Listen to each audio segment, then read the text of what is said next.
taking place, by the nominations that are taking place. And I want to believe that wherever you are in Uganda, you must have had your LCs, your councillors, your mayors really trying to come through and be nominated and also supported by members. Interesting. We're going to be looking into all this in today's discussion, and also we understand what this means to us. And I'm glad that I've been joined by a very special team of guests in the studios of UBC, and going to be educating us. And we are all aware that local governments really serve a very fundamental. But the first point of contact when it comes to the state and its citizen, they are very critical indeed, and we're going to see how critical are they, especially when it comes to decision making and also service delivery, decentralization.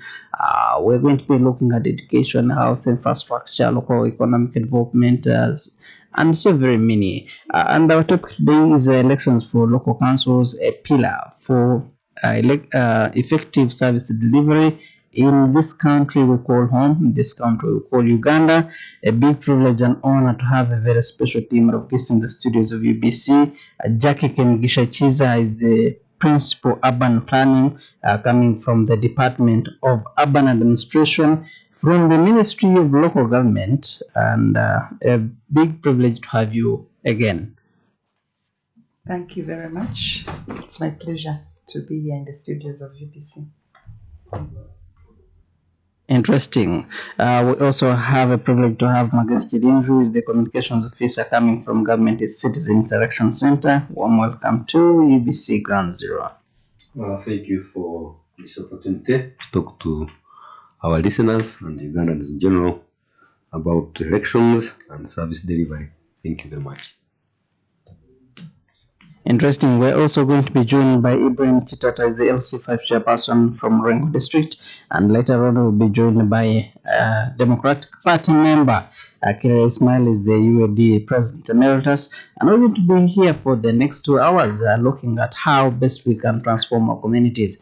And when it comes to local council governance and also administration, we are on 5 radio stations covering this program. We are on UBC Radio in Kampala. We are on 98.0 FM, that is in Kampala. On UBC Radio, in case you are in Arua, we're at 7.4 FM. In case you are in Lira, we're at 99.4 FM. We're also connected to another radio station, that is Butebo Radio in Eastern Uganda. That is on 96.9 FM in Bari, 98.4 FM in Soroti. And we also covered in Western Nile sub-region, Nango sub-region, Teso sub-region, Kalmoje sub-region. That is on Western Nile FM or 98.0 FM. And we also connected to another radio station, that is Magic 100 FM in Kampala, that covers all central parts of this country. And for those who are in Western Uganda, we are Voice of Bondogojo, covering all those parts. And we're also streaming live on YouTube. Just put UBC Ground Zero and you'll be part of the conversation. It is very important that you keep sharing your views and perspectives on all our social media platforms, and we'll be reading out your comments and also addressing some of your concerns there. We value your perspectives and also views and ideas shared on this platform. You always free to share them on 0776 511 426. That is the number you can call or send messages on. When we start the program at the top of the hour, we are going to be reading some of your concerns. Let me waste no other time. Allow me to welcome you, Jackie, from the ministry that you represent and the department that you represent in this forum today.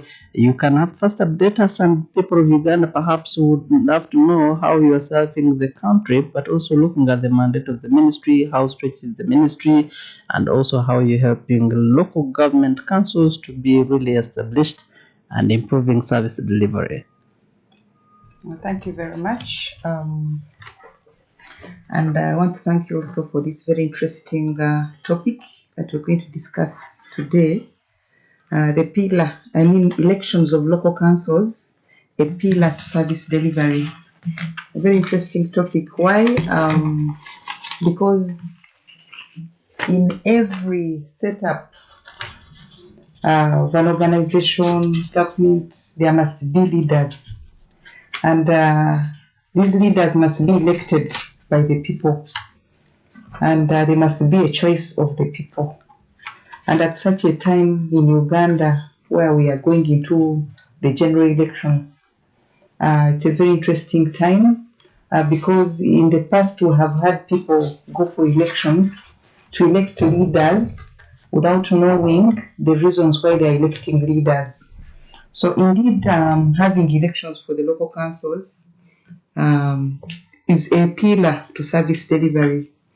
And as far as my ministry is concerned, my ministry is in charge of governance in this country and governance of local councils. As our listeners may be in the know that in 1992, this country adopted the decentralized system of governance. And decentralization took off and the powers devolved down to the local governments. So we have a number of local governments. This country is divided into local governments, and my Ministry of Local Government is responsible for the governance of these local governments. Responsible for governance in what way? In guiding them, in coordinating them, and monitoring all the activities that they do, and also giving them the technical support that is required for them to be able to deliver the services effectively. So I would call the Ministry of Local Government as in the whole of government, because all services are delivered in the local governments. And without us having leaders in these local governments, then we may not have service delivery, because every entity needs somebody to give it direction. So, but these leaders also must be governed at some level. This is why we have the different levels of leaders, right from down, the local council 1, local council 2, 3, and then 5, and then up to the president level. So we need the leaders because really they act as the pillars of service delivery, and therefore, as we go into the elections, it is in order as a democratic country for people to elect leaders of their choice, leaders who are going to represent their views, leaders who are going to change the areas that they represent. And therefore, the space that these leaders occupy is very, very critical. And if we imagined us having no leaders in this space, if we don't have these leaders in this space, what would happen? So would everything be controlled at the top? And this is why we have to say that with the introduction of, with Uganda adopting the decentralized system of governance, I think it was a good idea. That way, people are able to govern themselves, people are able to choose their leaders, leaders of their choice, leaders who will represent their views and who will take charge of their destiny, where they want to go. And this is why we have had development in this country at different rates. You find certain regions are developing at a faster rate, other regions are not developing at the same pace, and this one is attributed to the kind of leaders that these areas have. Yeah. Interesting. We're going to come to that. Actually, it has been a big concern when it comes to decentralization in this country. And for people who have been following the some politics and how some districts, some local councils, some places in this country have evolved and evolved, one would think that perhaps they don't get the same share. And we shall come to that, especially in the leadership of these councils, in developing their own communities and to make sure that they are not left behind. Allow me come to you, Chirinru, on how you see and deem these local councils and how effective can they be, especially in improving decentralization, but also service delivery. Thank you very much. Well, like Madam Chiza said, these local leaders are the pillars of service delivery. Remember, the people they lead are the consumers of the services government provides.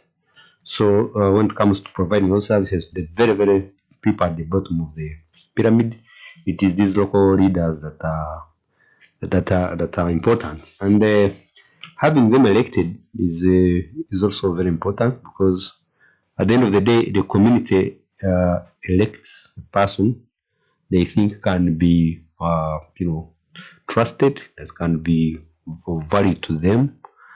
And if he or she doesn't prove to be that, it is a very same community to throw them out of office. So this round of elections will prove to these leaders whether they performed in the last 5 years, because we are through another round of elections, and that means it is a vote of confidence to see, did you do for us a good job? Did you do us a lousy job? And then you'll be out of here.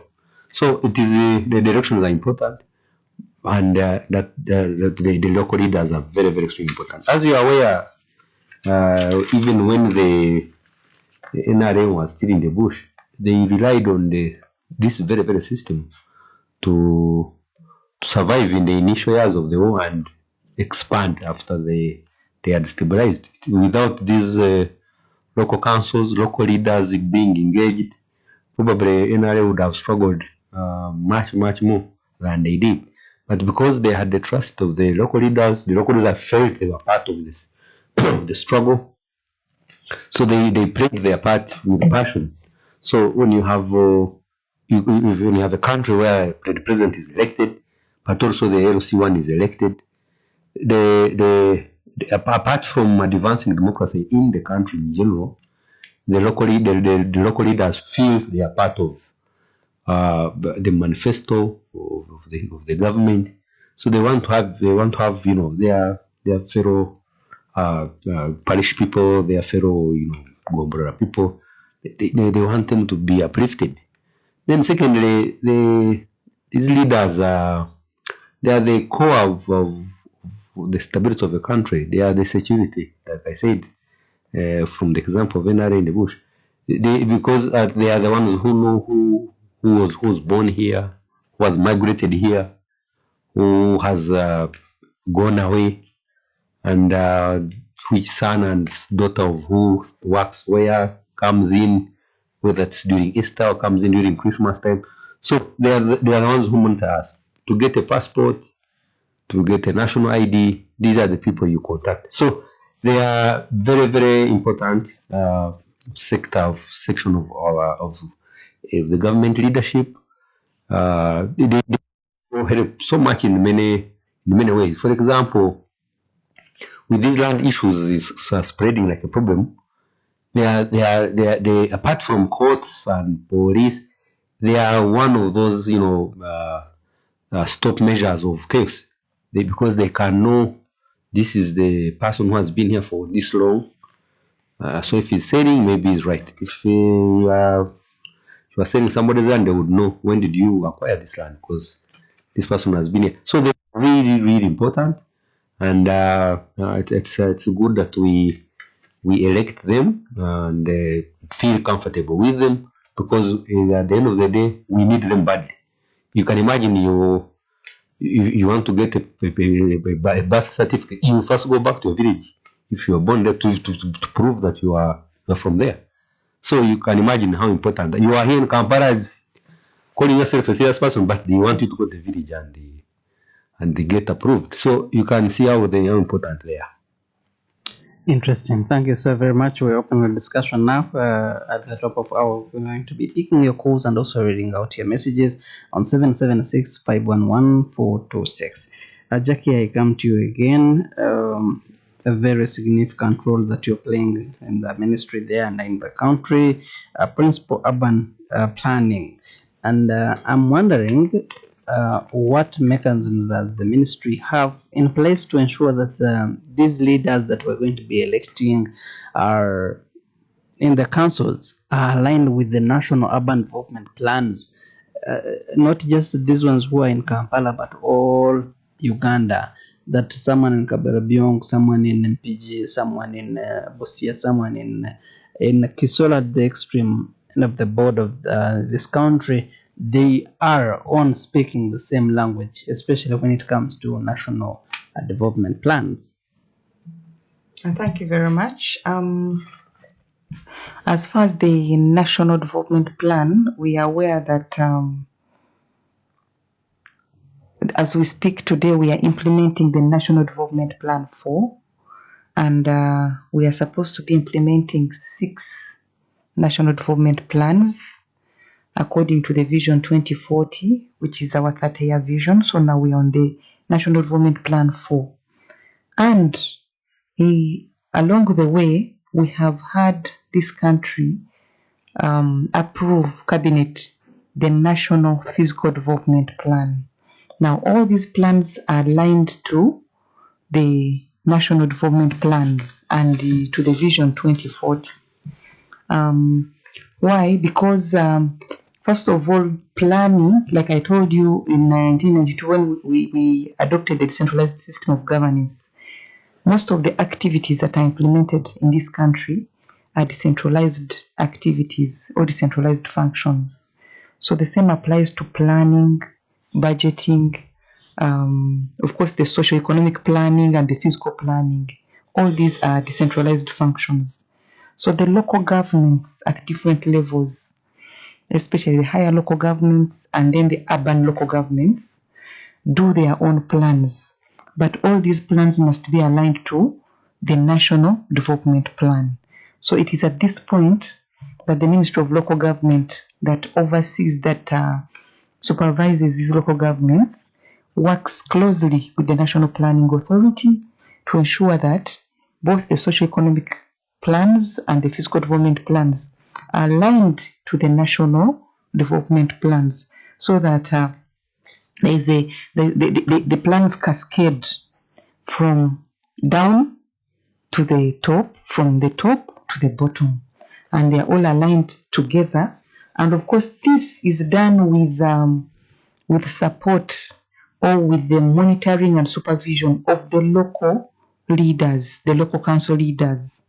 And this is why the Ministry of Local Government works very closely with the Electoral Commission to ensure that these leaders are in place.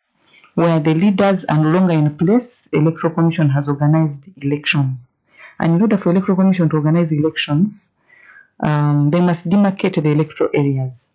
For them to be able to demarcate these electoral areas, the Ministry of Local Government must have declared these areas genuine administrative units, must have gazetted them, of course, with consultation and approval of Parliament and Cabinet. So we work very closely with the Electoral Commission, very closely with the National Planning Authority that is overseeing the implementation of the National Development Plans. So we've had so far 3 National Development Plans implemented, and now we are on the 4th one. And government is very intentional in achieving these plans, because these plans were envisaged in the Vision 2040, and therefore that vision must be achieved, must be attained, that dream. We must get there as a country. And the country cannot get there without having the local leaders. So this is why it's very important to have those different leaders at different levels. Because first of all, they help in the monitoring of the activities, they help in the implementation of these plans. So government is very intentional. My ministry is also very intentional in having these plans implemented at the local level, but not only implemented in isolation, but implemented while aligning them to the national plan and the Vision 2040. Interesting. The ministry is intentional, the government is intentional, but I also looking at the significance of the ministry, local government. You must be so much interested in the kind of leaders that the Ugandans are going to be affecting. Maybe if we can use this very platform and chance to communicate to the Ugandans, as someone who is taken and coming from that technical kind of office, what kind of leaders would you wish to have in offices to elected? Because I do believe that weak leaders, they may weaken your also structures, but also delay service, the kind of service delivery, if you can communicate to the ear of the electorate or Now, the vote of this country. the kind of leaders and the choice of leaders. Now, these ones, they depend on the electorate. Because But some electorate are not that informed, are not that educated, and they end up sometimes being deceived by the candidates, and they end up just casting their vote not based on principles, on people who may serve them best. yeah, this is why sensitization now at this point is very key. Yeah, true. Because for us to be able to interest our citizens to participate in the elections so that they bring the right leaders, it is very, very important. So as a ministry, of course, we are on the ground encouraging people to go and exercise their democratic rights and elect the right leaders. We have had constituencies in this country that have elected leaders, and the leaders have abandoned the constituencies and even left the country, by the way. After elections, they have been sworn in. Some of those leaders are on payroll in this country. They earn a retainer. So once they get onto that payroll, Some councillors don't come through for Yes. council meetings. they are not there. They have left the country. So they have gone onto the payroll. They are earning. Actually, immediately they are sworn in. They run to the bank because now I'm on a payroll. I have security. I can secure a loan. So these leaders run to the banks, get the loans, and then they fly out of the country. And that constituency remains vacant. So that kind of leader has done a disservice to this constituency, to the people that elected them into power, because they will not be represented even when it comes to deliberating matters in the councils. So as a ministry, as soon as the leaders are sworn in, we are mandated to induct them, because some of them, of course, they come, for example, we have had a very long debate, which I'm not going to, because the Fountain of Honor has pronounced himself very clearly about it, having local leaders with no academic qualifications. So we have had leaders, of course, who are not even able to deliberate in council. This is why, as a ministry, we want to encourage people, first of all, to participate in the elections. There are people in this country who don't even participate in the elections. They think that is not their business. And this is a very wrong thing, because this has made us have the wrong leaders in place. I'll give you an example of the last elections, that the voting pattern changed. The election pattern changed, and people were voting according to, I don't know what to call it, but you know those waves that come and then people just vote.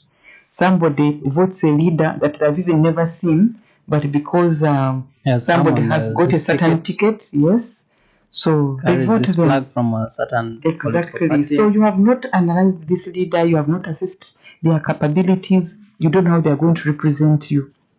So for this country really to be on And that a, affects the service delivery. exactly. So if you have the wrong leaders, leaders who are not working with the other leaders at the top, especially now I'm talking about the local council leaders, because those are the ones that my ministry really works very closely with, that if you don't have the right leaders down here where services are being delivered, and leaders who are also not working with the top leaders, say the members of parliament, then as a certain constituency, a certain electoral area, in terms of service delivery, you will be affected.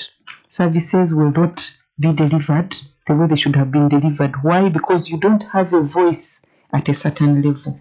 So it is important, because like in the Local Government Act, I think second schedule, Regulation 8, it provides for leaders, local council leaders, to go down, consult their electorate, especially when it comes to the period of planning, budgeting.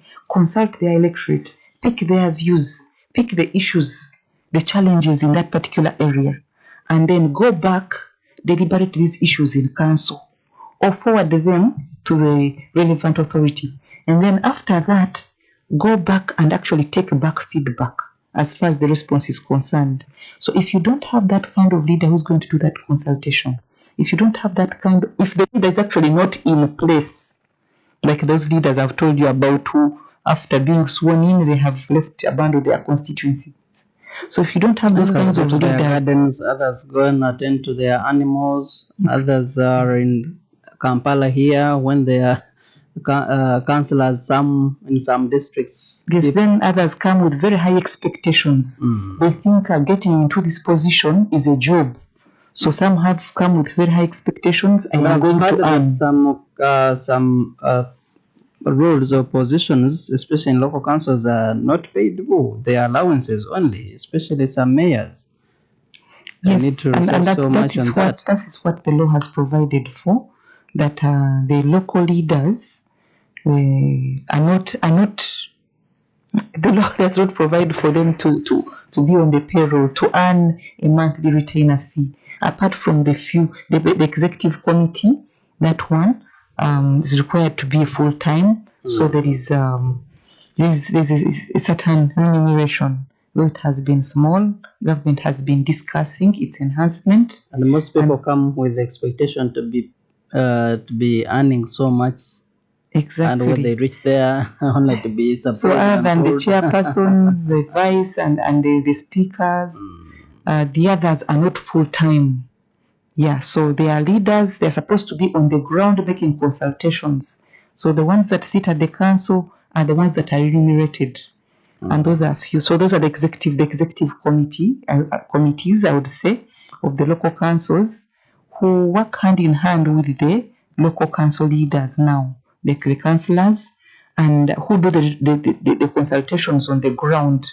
So because we have the different levels, right from the village or cell level, then to the parish or ward level, then to the sub-county or town council level, and then finally to the districts up, and then the municipalities, so, and the cities. So we have the different levels, and it's supposed to be a flow. So all these leaders cannot be remunerated, but they are given an allowance for the services that they provide. Yeah. Interesting. Chilinjo, based on this is the last year of this term, 2021-2026.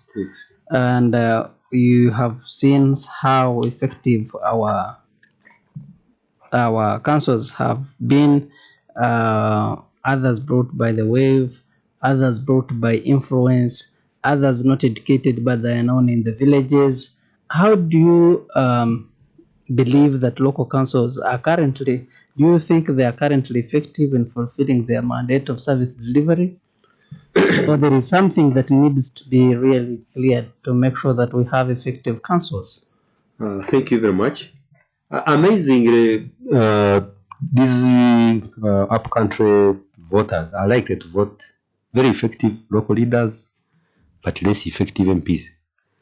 Largely because at the local level, you know each other, the person is going to be staying around, and there is less money involved than at a higher level.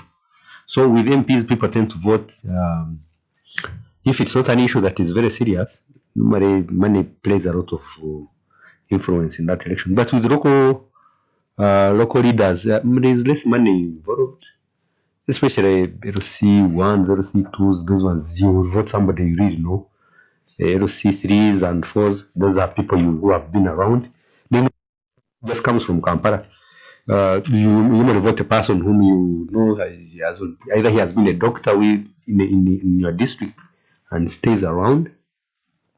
Days when you would come from Kampala and go and stand as LC5 and win are kind of going. So that means the voters after elections, I think voters are also maturing. So I am a bit confident that from what I saw with these NRM primaries, You could see people were we call them villagers, but they were analyzing candidates. I have a candidate of mine who went there and won, and some of the reasons he won were very amusing. They were interesting because people were really putting a torch on him. So I could see that people have that inquisitiveness to know who are you, though it was at a party level. But going back to your question, yes, they have tried, because if you ask OWC, Emioga, PDM, all those could not succeed if the local councils were ineffective. But when you look at if you ask people in the OWC, they will tell you they are doing well. That is credit to the local councils. If you ask PDM, the president has been moving around. It is taking hold. Largely, there's in fact the steering of PDM money is being done at a higher level than at local. There is almost none. So the whatever arrives, it is what the little money that arrives. The people who are the beneficiaries are the ones who get. So that means the local councils are doing their job. And of course, the youth library funds, it is these very local people who know who is the youth. I can come and register as a youth when I'm actually above 40. So, but now these local people know who is the youth in this area, with the son of who was born which year. And there have been cases where some corruption has been, especially in these Myoga or PDM funds, has been noticed, because the local people were wondering, you sent us a Myoga money, and you are saying it has arrived, but as 0C5, 0C3, I haven't had any person in my small village where I come from to the district to do my work. I haven't had anybody saying they got the money. In my small interaction with my fellow villagers, none has gotten the money. So where did it go? So that triggers an investigation leading to discovery of those malpractices. So generally, Uganda is a developing country. So if we are developing at national level, then we are also struggling down at the local level. But the structures are taking hold. Democracy is like a child. Development is like a child. You keep nursing and nurturing. So for me, I think they are doing a very good job. As for education is, I think the law has tried to help. I think LC5, you need a certain level of education. LC3, I think also, but going down, the only qualification you need is for the voters to know you. So with the combination, I wouldn't think an LC1, 2, even 3 from zero education to senior 4 should be enough, because at LC1, everybody it's my uncle there who never went to school but knows everybody. He can write and read. He can go to church and read the Chichweka. That one can help you move forward. Okay. Yes. There is a lot of money that is put at the district, that is put at the sub-county by the Kimgishas and so very many others. But you also talked about PDM, you talked about Yoga. All these are funds that are pumped into the local government. But as you rightly put it, some of the councils are not educated. If you talk about P7 Liver, who is an LC senior 4 graduate, who is at the sub-county, and you'd realize that some of them may not be so much empowered to know how much is at the district is on their account, and that gives leverage to those who are educated and those big offices, especially at the district and sub-county, to misuse Yes. those funds. I am wondering, how can we empower these local councils to contribute to government transparency, but also accountability at the grassroots levels? I think there you have a point you are making, that for you to prevent any misuse, you must be having enough knowledge to know where misuse might start from. So in a way, you're right. If you are an LC2 and you can't know how you cannot follow how the money moves, how the services move, government services, then you may not be able to. But this goes back now to government. Government, if they send money, then they should make a follow up to see if it arrives, because nobody wants to leave the local government. I'm sure it is specifically, its use is specific, and how it arrives and how it is distributed. Or if it leaves OWC, or if it leaves PDM, there is already the master plan is there. So it is easier for central government, for say local government, to go and follow where the money went. For example, GCIC, I think, worked with the local government. Actually, we went to Guru, I think went also to Busoga, but the local government people knew that if the money came to Guru, it was supposed to go to this village. And in fact, in some places, we're not even passing the district. Just go direct, because they knew if it went the district, it passed and went here. So they would go and see if the people received it. So it's only adding that vigilance from central government to follow the money, to follow the services have they arrived.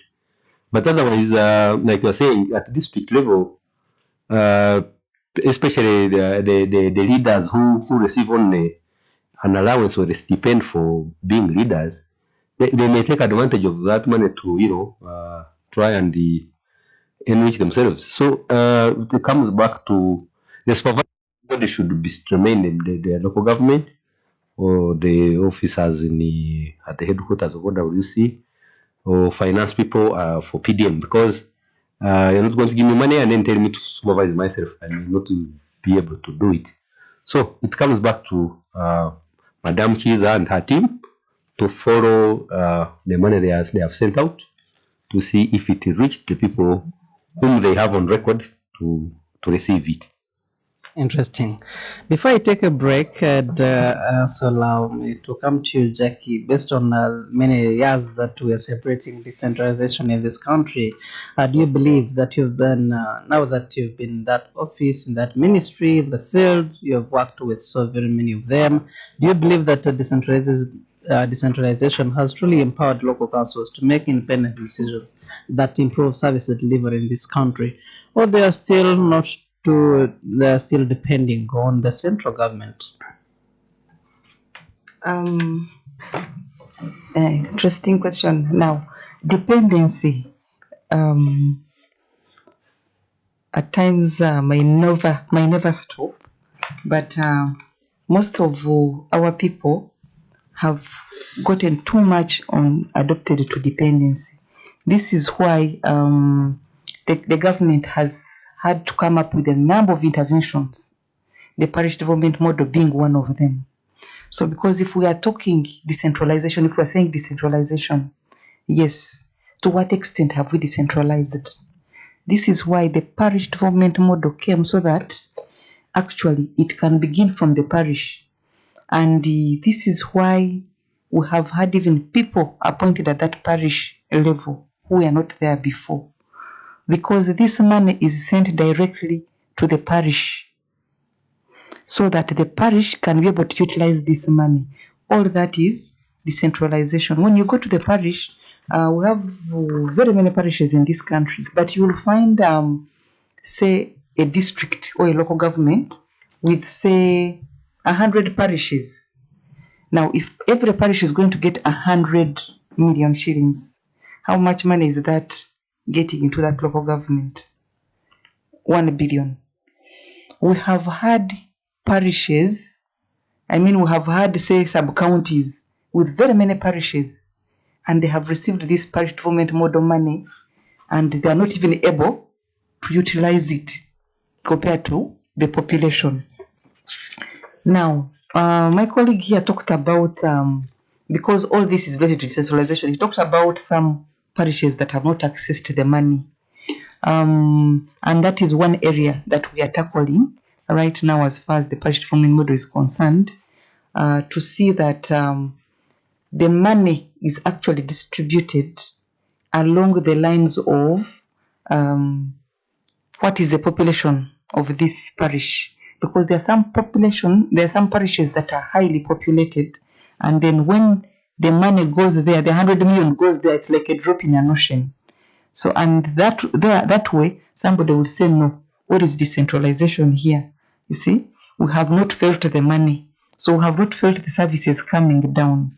So, but as far as the utilization of this money is concerned, we have had a number of compliance organs checking the utilization of these funds.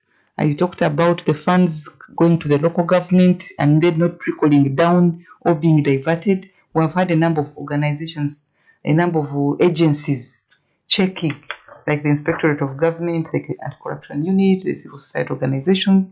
They've been checking the utilization. But as far as decentralization is concerned, to what extent have we decentralized? I would say, first of all, decentralization is a good thing. Decentralization was introduced to help the people so that people can feel the services.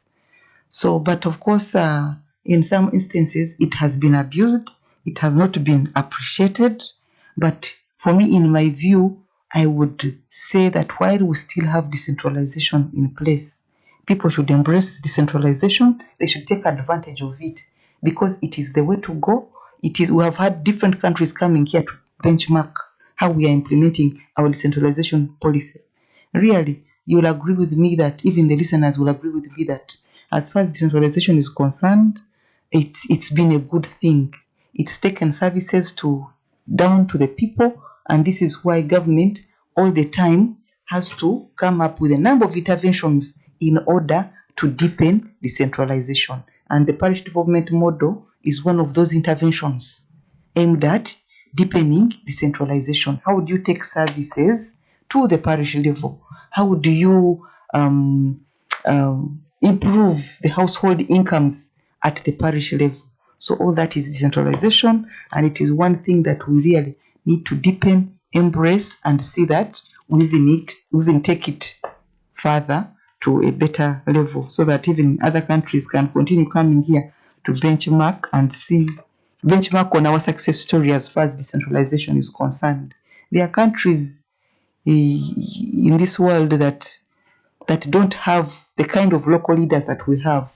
We have expanded our governance structure in the local councils. Why? Because we are addressing the decentralization function, because we want people to be effectively represented.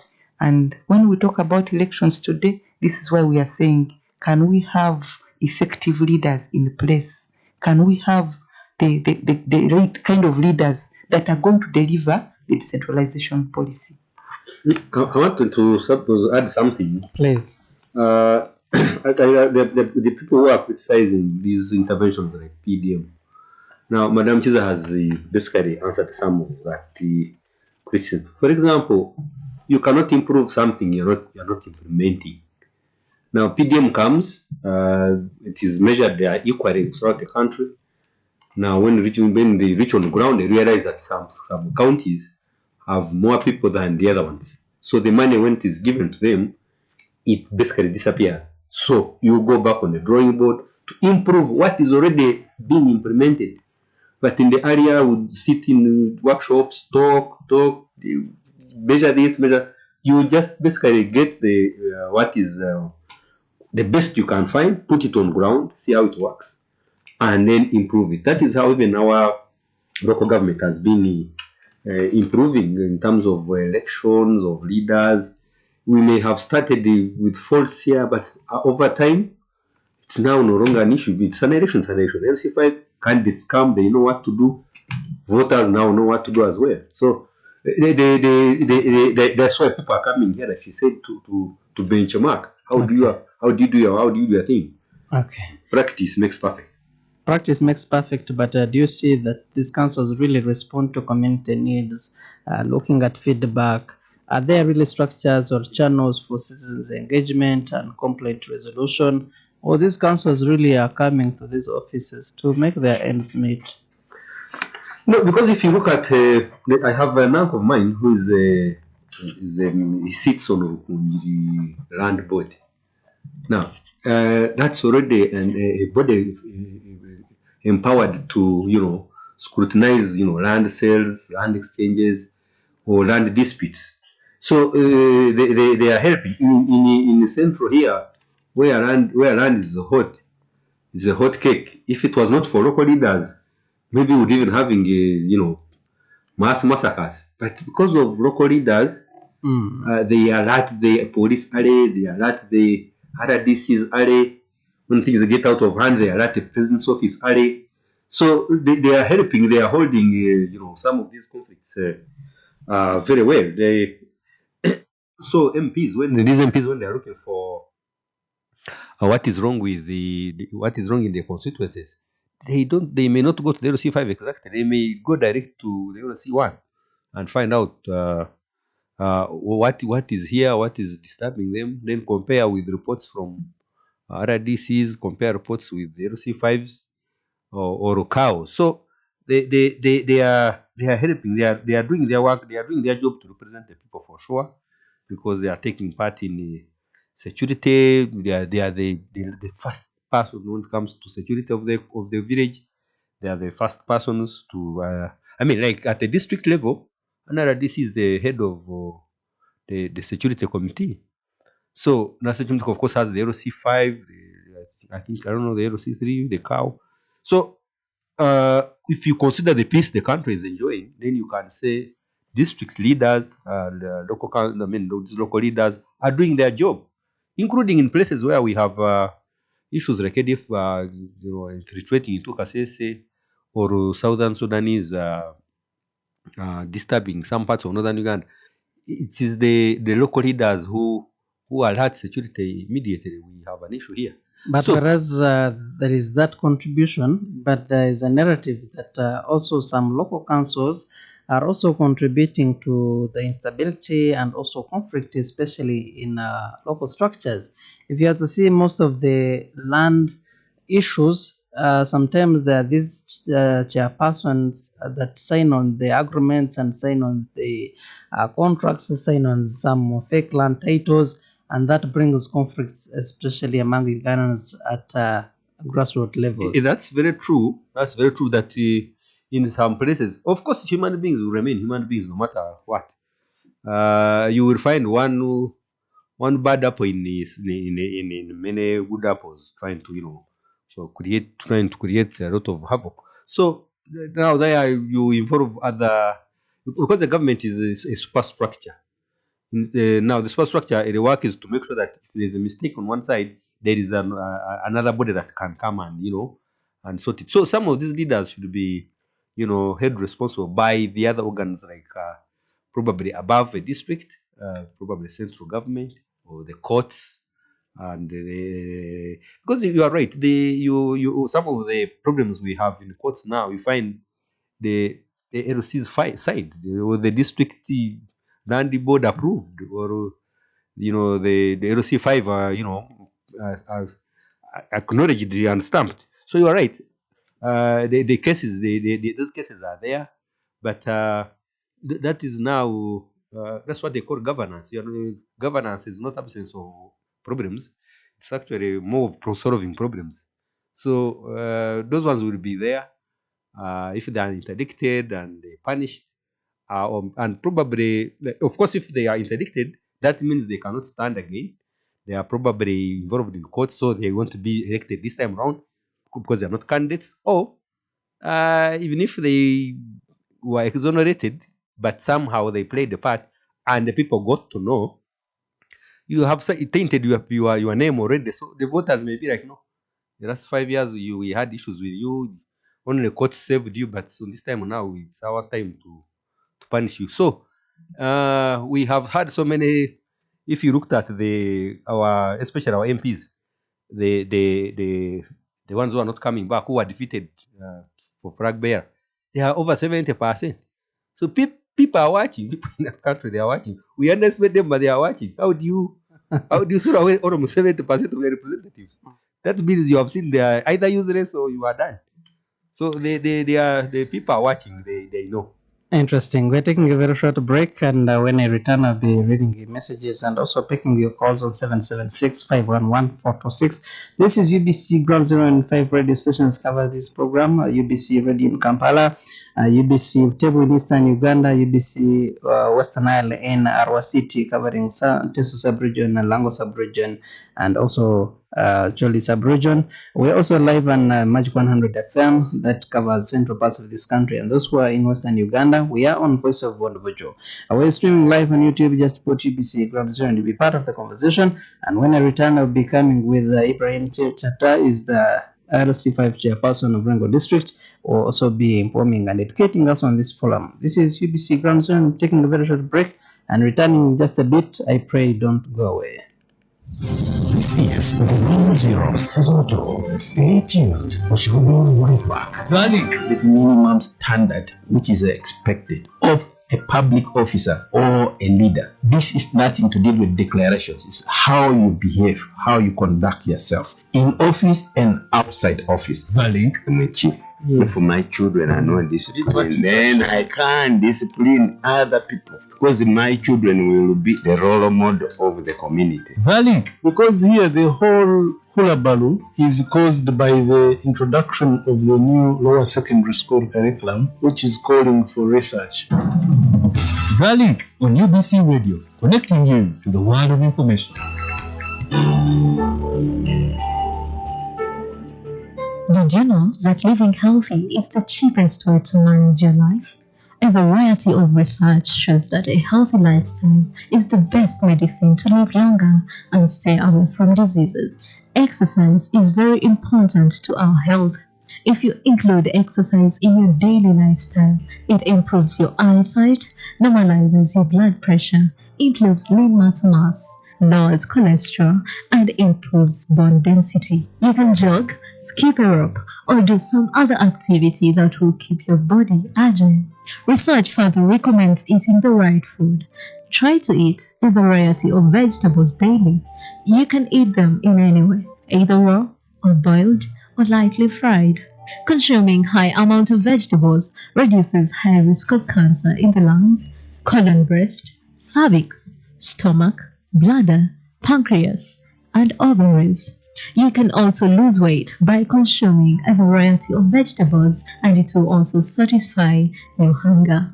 It is also important to note that drinking enough water or staying hydrated is paramount to good health. Water helps in flushing out dirt, improving your digestion, activates the muscles, and regulates the body temperature. Keep drinking at least 3 liters of water a day for a healthy body. Remember, health is wealth. My name is Sentamu Remeka.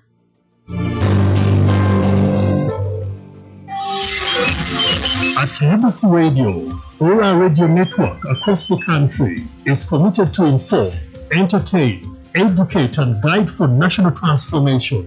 Our own radio, UBC, should set its own example. Leka bano abatafa ku bantu baffe bagumaza ndowooza muganda hito kugumaza to divert people. Let our own UBC bring programs to educate the people so that abagala kugumaza babereyo bagumaza naye naffe they can advise, guide, and people in time will judge the one who is their friend and who is just using them. Tune into UBC Radios for credible socio-economic programs. UBC, inspiring Uganda. This is UBC Radio. At UBC Radio, we bring you Uganda's latest news and information. Focus on element. What do you want to do is playing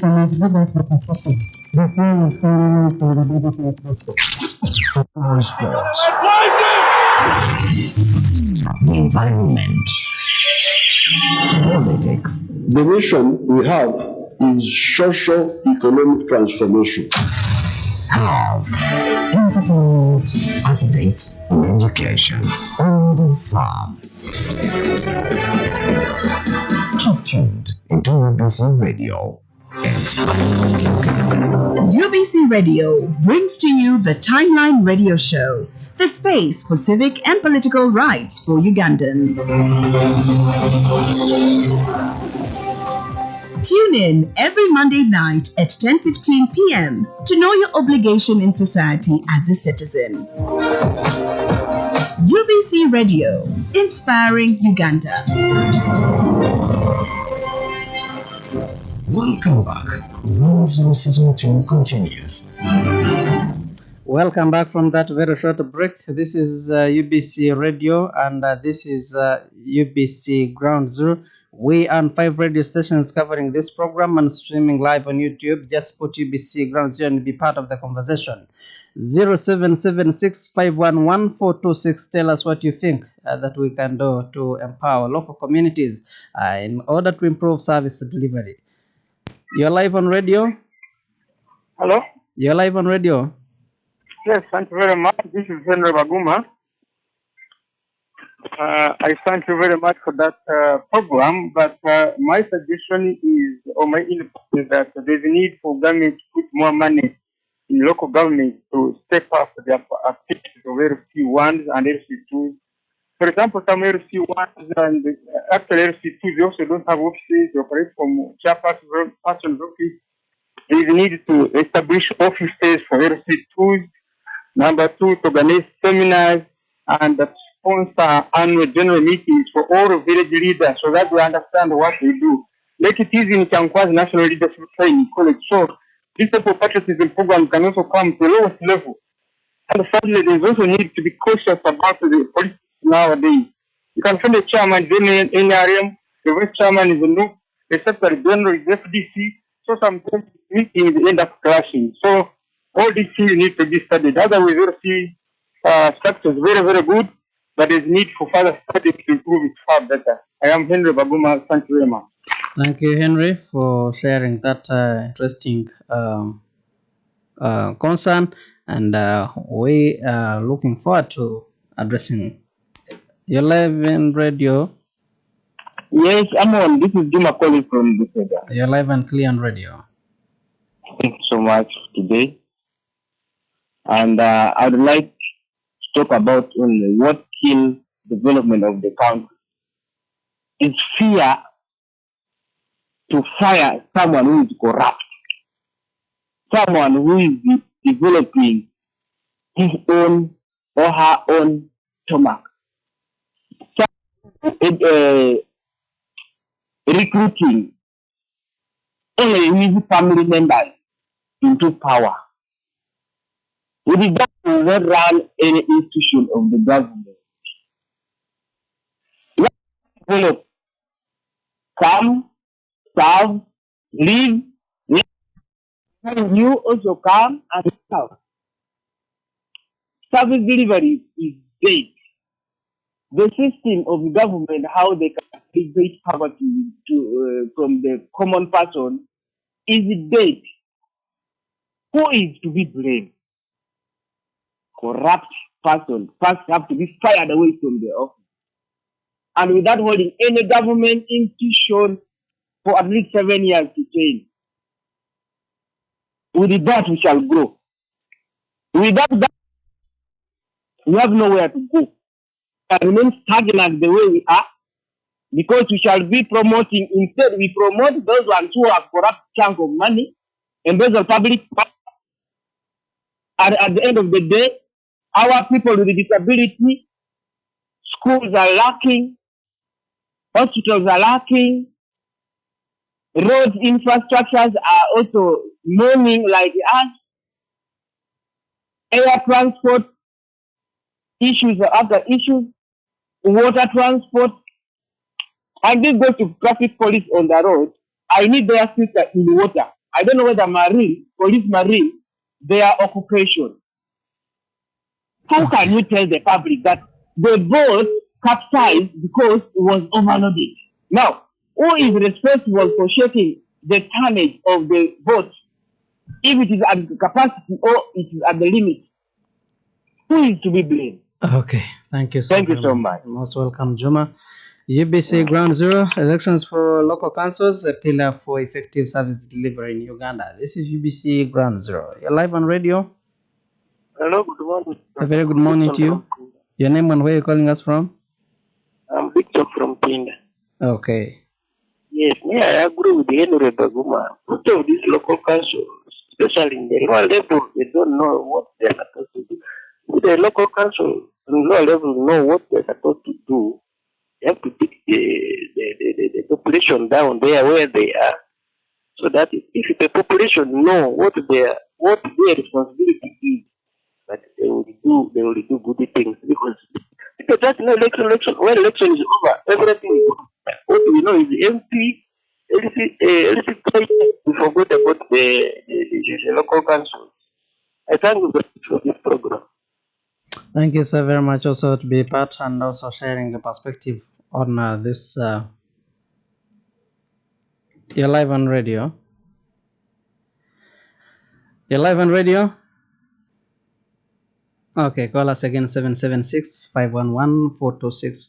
I want to thank you that you're tuning in and you're part of the program from wherever you are. And this is the timeline, and this is Ground Zero. And we're always here because we do believe that you're there. You're live on radio. Good morning, UBC. Good morning to you. Your name and where you're calling us from? Thank you so much, sir, for the program. And this is Moses Felix Body. Okay. I'm so glad to be part of this morning show. Thank you. For the last 25 years, I've been listening to UBC. Thank you so much. More especially the morning show with the Licky and UBC West. Okay. I want to thank the visitors who are in the studio today. They really opened our eyes, especially on some issues.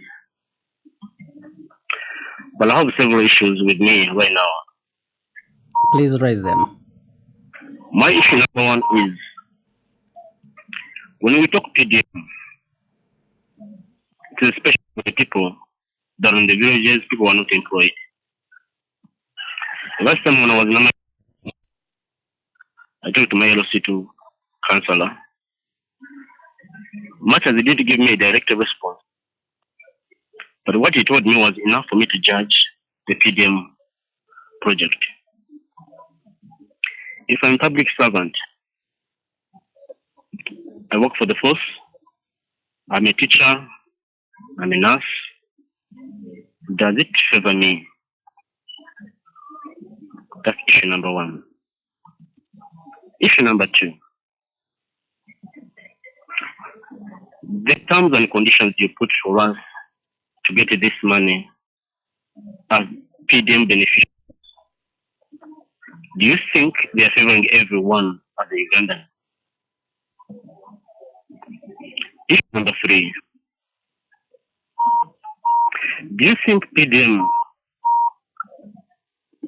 has favored anyone in Uganda? If at all, we do the follow-up. First of all, ever since I was born, I'm in a range of 30 to 35 years. Much as speaking my age may not be all that much beneficial right now. My LC1 chairperson, who is still serving right now, and my president, still communicate this, emphasizing people to go on and adhere to the government projects. Okay. As you conclude? As I conclude, is there another project the government can bring in apart from PDM? Okay. Thank you so much, Almain Moses, representative of Kigezi here in Kampala. Okay. Thank you so very much. And this is UBC Ground Zero. When we talk about real issues, that is what we really mean. But do not hesitate to share your views, also your concerns. And I do believe that the guests I have in studios are in the right positions to answer and address all those concerns. But we also love to get connected to Ibrahim Chitata, who has served as the And these councils, for some good time, he has been the LC5, and we do believe that he has a lot really to share with us, and to be inspired and also be educated, and also can be in position to address some of these concerns that come from the local council structures. Keep sharing your views on 776-511-426, but also on our social media. We are on YouTube, and you can always put your comment there, and we'll be able to read some of them, but also address them, and also Ground Zero. Share with us. You're live on radio. Hello?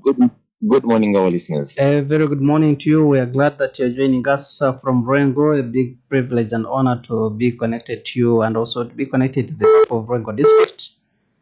Thank you so much. We are on 5 radio stations covering this program, and we are covering all parts of this country, and we're looking at the effectiveness of local councils in improving service delivery in this country we call home Uganda. Yes. And we've been part of those council structures for a while, and do believe that we can really learn a lot from you. And to start with, without wasting your time, want to understand how effective they are, especially in the district you've been serving, especially when it comes to bringing service near to the people. Thank you. I'm called Chitata Ibrahim Al-Malik. I'm the district chairperson for Rengo local government. Rengo is situated in Uganda, its central region. I also happen to be the president of local governments in the central region. I sit on our titular umbrella body, that is Uganda Local Government Association, and our national president is called Awani Moses. He comes from Kole as a district chairperson. In the last 3 weeks, we've been in the media to continue to build up support for our issues that we've tabled before the Parliament of the Republic of Uganda. The issues are not new. They are about strengthening service delivery in the local governments, and the councils are the apex body that lead these councils. We as district chairpersons, we are merely heads of the councils, the heads of the governing bodies in district local governments, but the councils are up there. They give us guidance, they guide us, they pass the bylaws, they take the decisions. We, as the heads of the district executive committees, we report to councils for approval of the decisions we take. And it's these bodies literally that govern the running of government, whereas they are not day to day in and out. The executive committees do that, but the councils really discuss all these matters to do with the administration of local governments, and making sure that the technical people and other politicians that work in these districts are kept in check. They are monitored. These councils are also at the forefront of fighting corruption and making sure the service delivery really reaches the grassroots. These councils are at the forefront of ensuring that issues that affect the people in the villages and the parishes reach the decision-making table. The councils sit mostly twice, once in 2 months. It's only the executive that sits every month, but the councils come for the council sittings at sub-county and at district level at least once every 2 months. The other month is used for the committee sittings, and in that month they receive reports of what has been done possibly in that last 1-2 months for approval and for redirection. It is these councils that approve all levies that are got from the people, whether from the market stalls, whether from land, whether from what. It is these councils that finally pass all these levels and then monitor the usage of this money as it does the work that is planned for and budgeted for in service of the people from whom these levies are made. These councils are also at the forefront of fighting corruption, because at the end of the day, they represent the last end users of the services that government, through the local government, put in place. For example, if there is a road, how long is it supposed to be, how big is it supposed to be, how many culverts are supposed to be there, what are the layers, the type of the gravel, the soil to be used. These councils come and report on the services that have been done because they are not the ones doing it, but they monitor and ensure that there is no corruption. If we have, for example, a health center for our doctors there, even when they are paid, our doctors there. Do we have enough midwives? Do you have enough nurses? Do we have functional laboratories? Do we have functional ART clinics? Do we have do we have the equipment to help us make the diagnosis? Do we have functional health unit management committees? These management committees, whereas proposed by the executive, they are passed and approved by councils, and then they are monitored by those councils. These councils are also at the forefront of making sure that schools function. Do we have a primary school as per the government policy per parish, at least one? In most parishes, we have 2, 3, 4 primary schools. But do we have teachers that match the number of teachers that matches with the education policy? For the policy that we say for every 40 to 50 kids, there should be at least one qualified primary teacher employed by government. Are they there?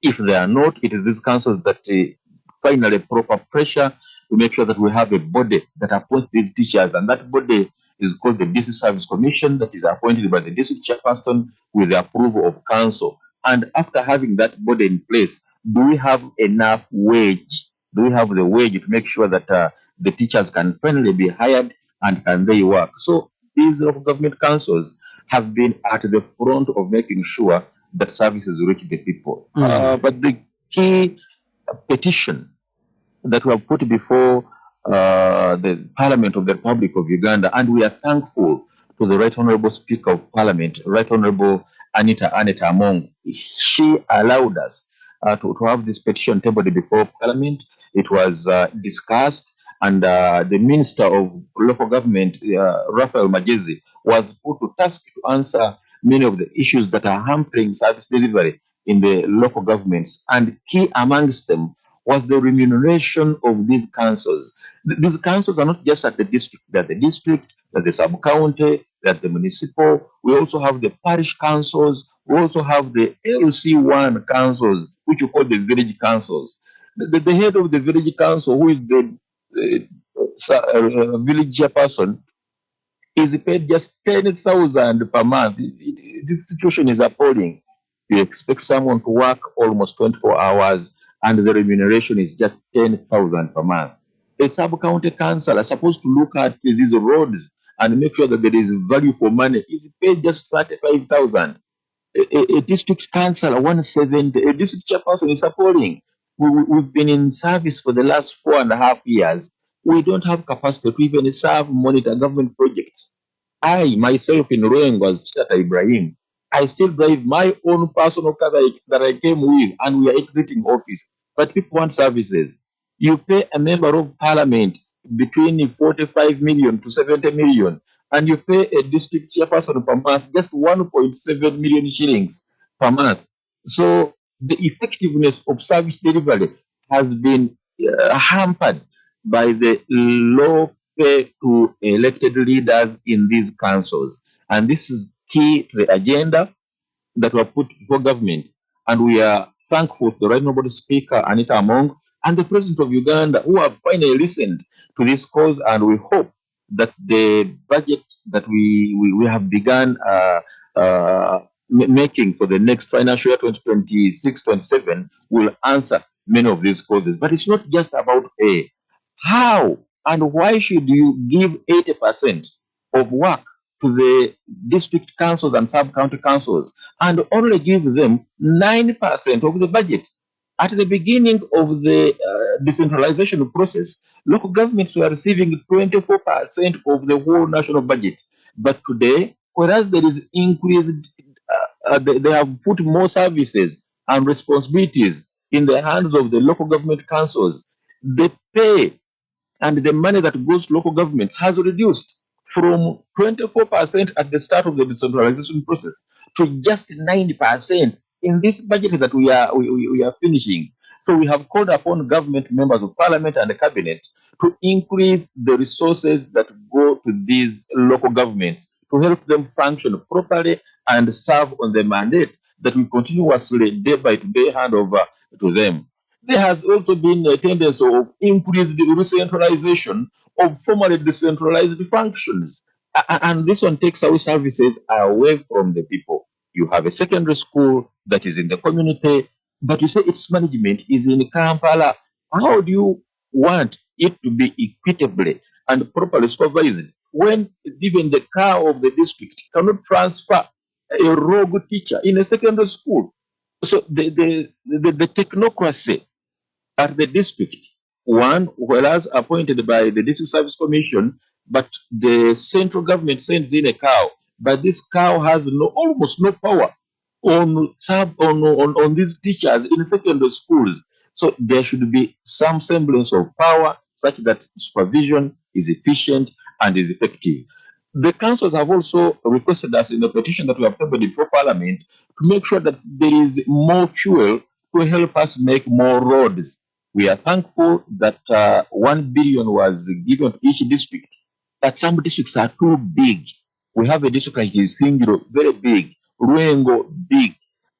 We have some very, Wachiso, very big. 1 billion is really good to start, but too small and not equitable. The amount of money given to roads should not be equal. It should be equitable to the size and number of roads to be made. But also, the roads we make in our village districts are not the roads that we make in our town councils. A town council like Chazanga deserves better roads than a sub-county in the village like Chazanga sub-county. So there should be equitable resources given to town councils to make better roads because there is increased urbanization and the number of the type of roads made in town should be better than those made in the villages. But these roads can't merely be made by just money for fuel. We need equipment. It is very expensive to have equipment, but the last bunch of equipment that was bought by government has been in place for more than 10 years. These are old, almost obsolete. They cannot serve this generation now. They break down. Like in Ruang, we are almost hiring on every road that we are making. We need new machinery to help us make better roads for our community. So the functionality of these the local councils is there in place, but government needs to step up its support, its supervision, and its funding for these councils to make sure that they perform better. But also, we also know that for someone to be a district chairperson, you should at least have senior six. At least some of us, I hold a master's degree. I'm a certified public accountant, but that's not a privilege that everyone has. In our councils, the only other person that requires to have senior six is the district vice chairperson. The rest, as long as you have in Dangamuntu, you are a Ugandan, you just get in and become elected and come to council. We need government, and that's at LC5 level. So the councillors, most of them, have not had the exposure to education and the technical know-how of how work in government moves. And at sub-counties, at villages, it is really worse. So we have called on government to prioritize funding the Ministry of Local Government to make sure that it can train and orient people. We are having leaders who are elected out of adult suffrage, popular, darlings of our people, but they don't know what to do. And the work in government must go, even when you have technical staff, but you cannot have a supervisor who has less knowledge than the one who's doing work.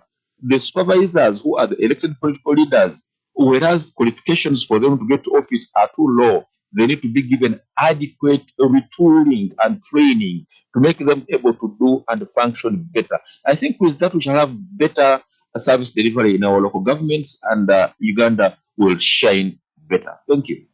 Interesting, but before I let you go, one wonders why some councils are lagging behind and others have developed even when they were established at the same time.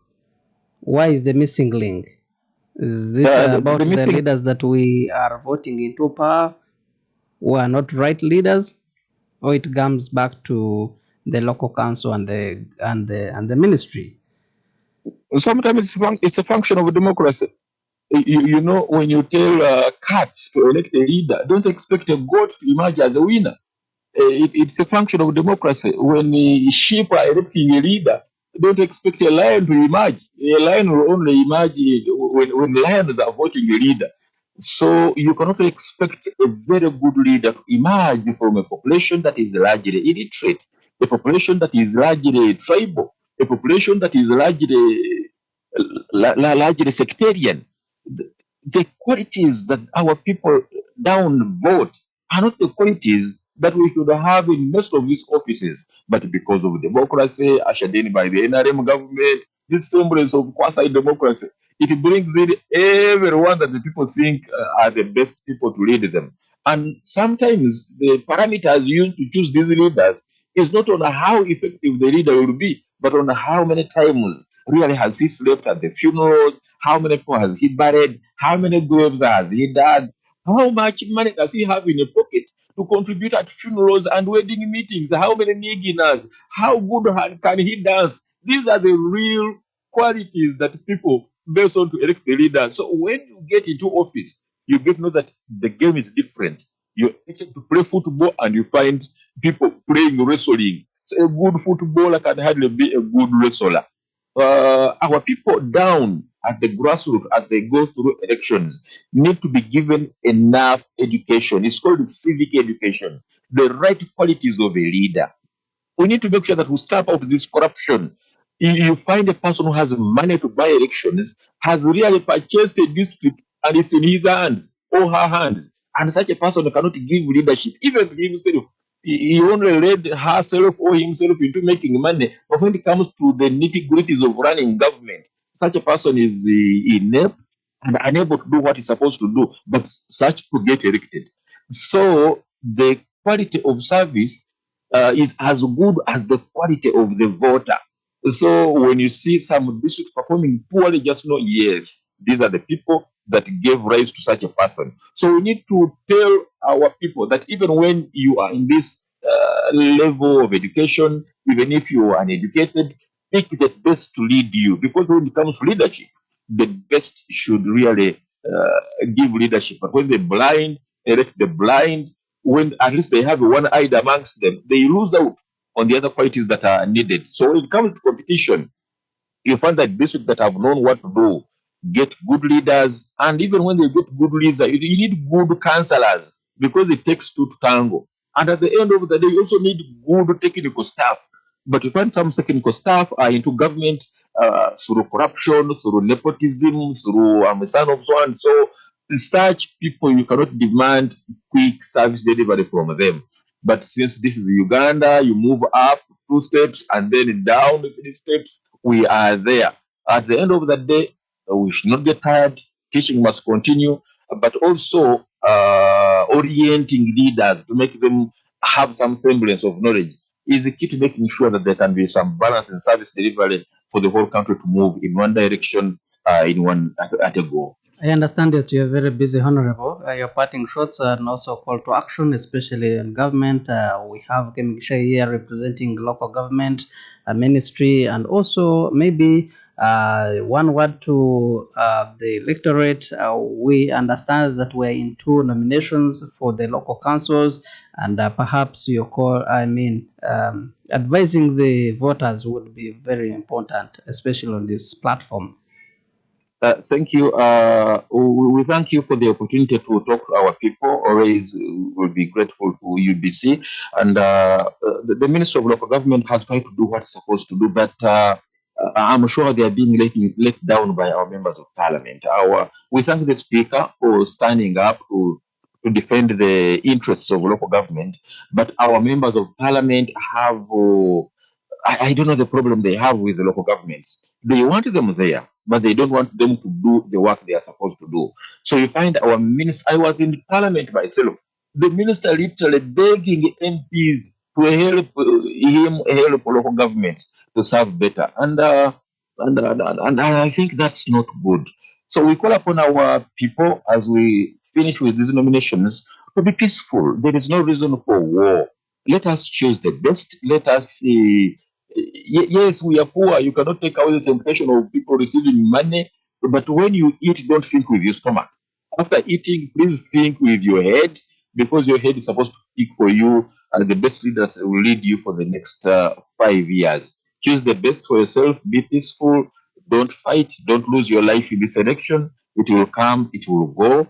Stay focused, and also I call upon the people of Rengo district to entrust me and our leadership for Parliament of Uganda. I will be vying for the position of Bukoto County West Member of Parliament. I have understood clearly the issues at grassroots, and we have served better local government, but these issues are not well articulated in the Parliament of the Republic of Uganda. That's the reason we are calling upon them to give us their support, and we show them how better it can be at the leadership, which is Parliament of Uganda.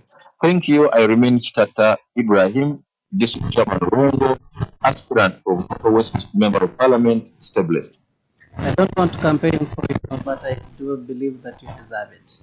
And I want to thank you for being part of the UBC Ground Zero today and for sharing that interesting information to the people of Uganda on this platform. Welcome.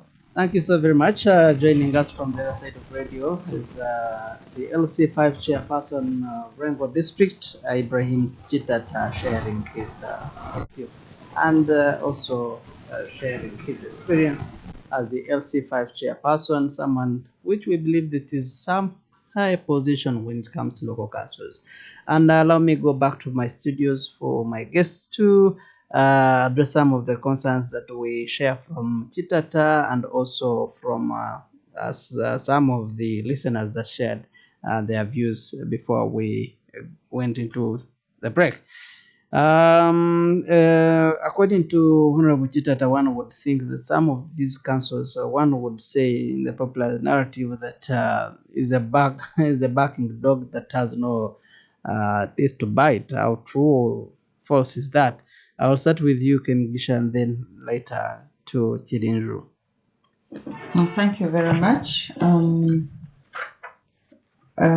Chairman Kitata and Member of Parliament today has raised a number of interesting issues, but taking you back to the structures of the citizen involvement, and which he has brought out very well. First of all, why do we need these local council leaders? We need them because central government cannot reach everywhere.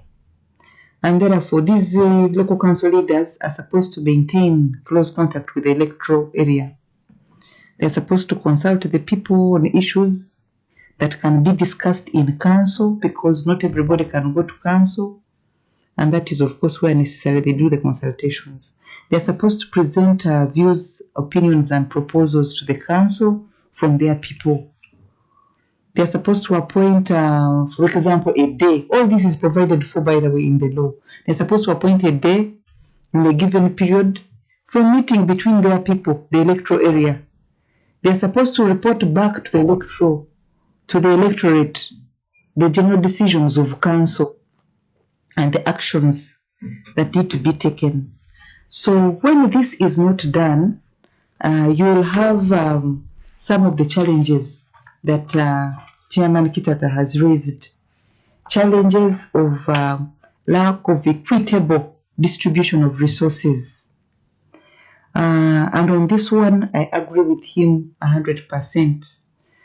Because we have had councils which have a louder voice being listened to, and actually resources have got to that place. We have had local councils that are known for corruption, that are known for poor service delivery. And I can assure you, these ones have been denied some resources. We normally have local government assessments. They are assessed by the Office of the Prime Minister. Their performance is assessed. Now, the local governments that don't perform well in that assessment, even when it comes to allocation of resources, their resources are reduced. So it goes back to what is in the Bible, that those that have, more shall be added unto them. So those that are performing well, the resources are given to them commensurate to actually how they are putting the resources to the right use. Now, when it comes to training of the local leaders, I agree entirely. that leaders need to be trained. Some of the leaders that we elect don't know what to do, and therefore, like Chairman Chitata said, And these also leaders, Baguma Henry also raised that very concern. yes, exactly. So these leaders need retooling, and also Baguma raised the issue of government putting in more money to step up the local council 1 and 2 functions. This one, my Minister of Local Government has really been very critical on this matter. He has actually tabled it in cabinet, tabled it in parliament to see that the local leaders facilitation is enhanced. And I am sure very soon that prayer will be answered. Leaders need civic education because we need quality leaders for our people, our citizens to be represented. Because most of these leaders, the fact that we have not considered the education requirements, so most of them are illiterate, and therefore they need to be trained, they need to be sensitized, and this is what we are meant to embark on as the Ministry of Local Government in addressing the governance issues. We are supposed, immediately the leaders are sworn in, we're supposed to embark on inducting them, but at times it doesn't happen due to the limited resources. So, and that's why I'm saying that at some point government needs to see which areas to prioritize. If we expect quality leaders, these leaders must know what to do, must be told what to do. So induction of these leaders is very important, and actually I would urge that the next leaders that we have, the first thing that must be done before anything else can be done would be to induct them so that we have the right people delivering the quality decentralized system of governance. Otherwise, services will continue to be centralized, and when you centralize some services, it means you are abusing the decentralization policy. So, but why centralize some of them? Because at the decentralized level, they have not been done effectively. So you'll find some ministries at the center, they are still involved. You'll find the Ministry of Education still involved in the construction of the schools. You'll find ministry at the center still involved in the construction of the roads. So because the kind of leaders that we have down there maybe don't have the capacity to be able to accomplish those tasks up to their final conclusions. And then, of course, the other thing which has become also a challenge to the country is the corruption bit. With the decentralized system of governance, we have the local governments recruiting for themselves their own staff. So, but like the chairman mentioned, that some of them have recruited their relatives, their tribesmates. So, and if we are to strengthen service delivery in these local governments, we need really to be very impartial. Have the right people in place, people with the right qualifications. People don't have to be your relatives, people don't have to be from those same places. Recruit your own people from across the country. Recruit for yourselves, but recruit people from across the country. These are the people that are going to bring the quality services that we need, and so that service delivery is delivered effectively. Interesting. Chirenru? Thank you very much. Let me begin with Mr. Juma. Juma was talking about firing people because they are, I think Zamu talked about the employment of relatives, and in most of these positions, many are elective, and the firer in this case is the voter. So I would encourage Juma to encourage voters to fire many of these people this time round if he saw they are not delivering. LC5 are elective, LC3 are elective. Those ones the person to fire is not the president, it is you, the voters. The power is with you, the voters. And then Juma was talking about this, give an example of people on the boat, they have capsized. Where is the police? Most of the films I've been watching, police comes after the incident, not before. So this means the safety is largely with you first. before police comes. Police can do whatever they have capacity to do, but you, the person, the safety of your movements starts with you. The policeman can stop you with a gun, tell you to drive safely, but he won't jump on the boat to follow you to see whether you're driving safely. Most of these boats, you come and it is full, you insist on adding yourself there. They have not dragged you there. So let us, we the community, be our security, our keepers. I remember a friend of mine, there is a boat that capsized, I think in 99 there somewhere. We were still young people, and there was a friend of mine who was living in Tanzania. I think we were in school or whatever, something. And he was coming from Tanzania. That's where they had cows. He tried to jump on that boat at, I think, at either Mwanza, one of those, the first landing site. It was full. They refused him. Took a motorcycle, went and waited for it in another where it was going to pick more things.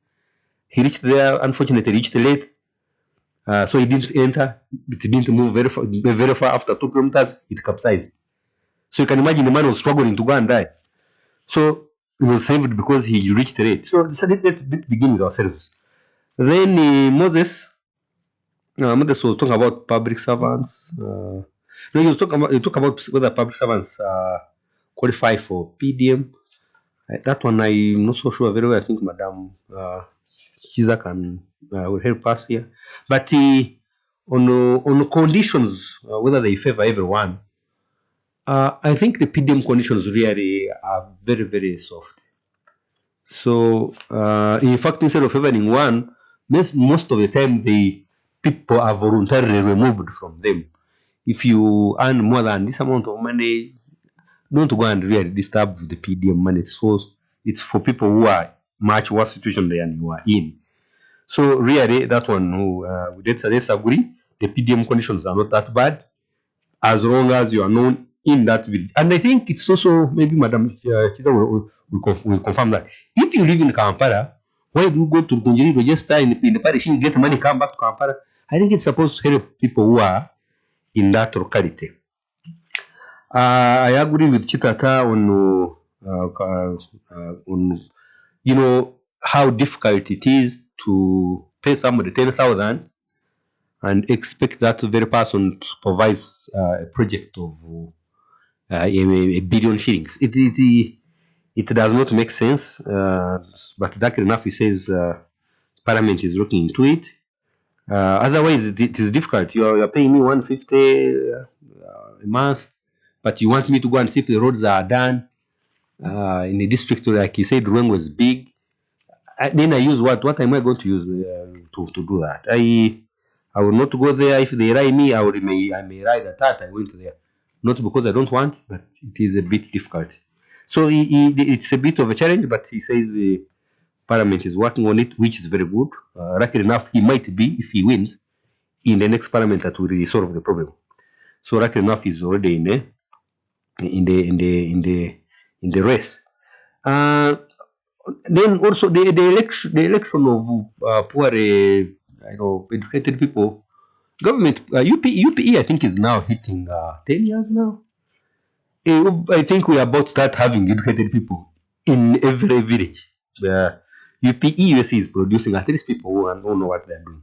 But peace is to keep but peace. also someone has told you Yes. that his LC1 is coming from Chigezi. The first call I think is Moses. Yeah, Moses. Who says that his LC1 chairperson has been there ever since he was born, and that is the same chairperson who was not perhaps religion on UPE. Now that one was brought by two. It's brought by two conditions, which are still one was government, one was again the people. One was that the LC election took long to be done, but I think that was one. That one you can blame our government for not holding elections at that level. But again, when they did the election, they elected that person. So the person is not imposing himself on the people. He was elected. Removing him from office needs another election, which government I think did organize. Now, if he was re-elected, that cannot be his problem. That will be a problem of voters, and maybe not a problem at all, because the voters maybe think the guy is the best. Okay, time is not on our side. Your parting shots. My parting shots is that we are entering an election season. It's both exciting and sometimes worrying, depending on where you are campaigning from and the candidates involved. So we are going to have a few hot constituencies. I hope the police and the electoral commission are on top of the situation to avoid the lot of killings and the other unruly behavior. And then presidential elections, we also hope they are much more peaceful than we had last time, when the riot almost had over 50 people dead. So this time around, I think the government is in charge of the process. I've had the police and the others in the army saying, no, this time around we are prepared early. We won't have these issues. For what is very important. So I wish all Ugandans. We are nearing the end of the nomination for local councils, and I'm glad that we haven't realized a lot of violence and chaos. Yes, that is actually very extremely good. Even for presidential nominations, they produce some kind of katemba in some places where candidates come and you may think they're not serious. Maybe they are, because I saw some bring back the forms. So I wish Ugandans a better election season. And of course, my candidate, the president, to win with more than 80%. Okay. Jackie? Thank you very much. And I want to thank the callers that participated in this program with us. Mr. Baguma, Agree, Victor, Moses, and the others. And maybe to clarify just on a few issues that were raised. First of all, the public servants are not supposed to access PDM. Because the objective of PDM, or the parish development model, was to improve household incomes. So a household, but they are also Ugandans. They are Ugandans. How can I see my neighbor developing, and because of my status, I am not entitled to that development fund? But by virtue of the fact that you're earning a salary, so we expect that you have some bit of household income. However, you could also venture into other income generating activities, and the government would come in to support you. But as far as other programs are concerned, somebody asked, are there other programs that government can bring on board? Government, first of all, has come up with a number of interventions, at least for the last 10 years, quite a number of interventions and programs, and most of all these programs actually decentralized. They are being implemented at the centralized level, at the local government level. Programs like the Youth Livelihood Fund, programs like the Uganda Women Entrepreneurship Program, programs like the Myoga, and now the parish development model, which is going up to the parish level. So these programs people should continue to embrace these programs in order to fight poverty and also to answer to the president's call of improving the household incomes. As far as my parting shots are concerned, I want to tell the listeners that the quality of service delivery, like Chairman said, quality of service delivery in a local government or at the local government level, it's as good as the quality of that leader that you elect. So can we imagine the gap that can be created if we didn't have leaders in place? So as we go into the election process, I want to urge all the citizens of Uganda to participate in the electing of the leaders, and not only leaders, but quality leaders, because these quality leaders will determine the quality services that will be delivered in these different constituencies. Why? Because leaders serve as a bridge between the people and the system. And we have systems at different levels, right from the bottom to the top. So these ones, the leaders act as a bridge between these systems. And therefore, I want to say that wrong leaders will not bring anything on table for the good of the electoral area. So let's move out, have the right quality leaders for for our different constituencies, and that way we shall have services delivered up to the grassroots level, and not only services but quality services. Thank you so very much for making time to come through our dear guests on this forum and on this edition of UBC Ground Zero. I want to believe that we've been educated, and also I want to believe that we've been so much inspired. We've been talking about the local council elections, and which happen to be a pillar for effective service delivery in Uganda. And it was a privilege having Principal Urban Planning Officer from the Ministry of Local Government and the Department of Urban Administration. This is Jackie Kemigisha Chiza. Ibrahim Kitata, LC5 chairperson, joined us online from Rengo District, and also a privilege to us to have you, Majez Chidinju, Communications Officer coming from Government Citizen Interaction Center.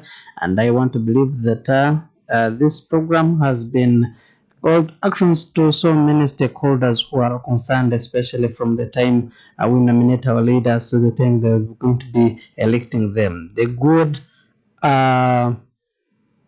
service delivery as good as the leaders that you elect. That is a very good call to action, and I want to believe that you voters are going to put able and rightful leaders to take us for the next 5 years, and that is how we're going to be realizing development as a country, but also improve decentralization and also service delivery. The repeat of this program is always on Sunday from 3 to 5 p.m. on UBC Radio. That is on 98.3 FM, and also same time on Voice of Bondibujo on Monday. Until next time, same station, same program. Ampaire Amon is my name, and allow me to sign out. That was Ground Zero Season 2, a production of Uganda Broadcasting Corporation, UBC, inspiring Uganda.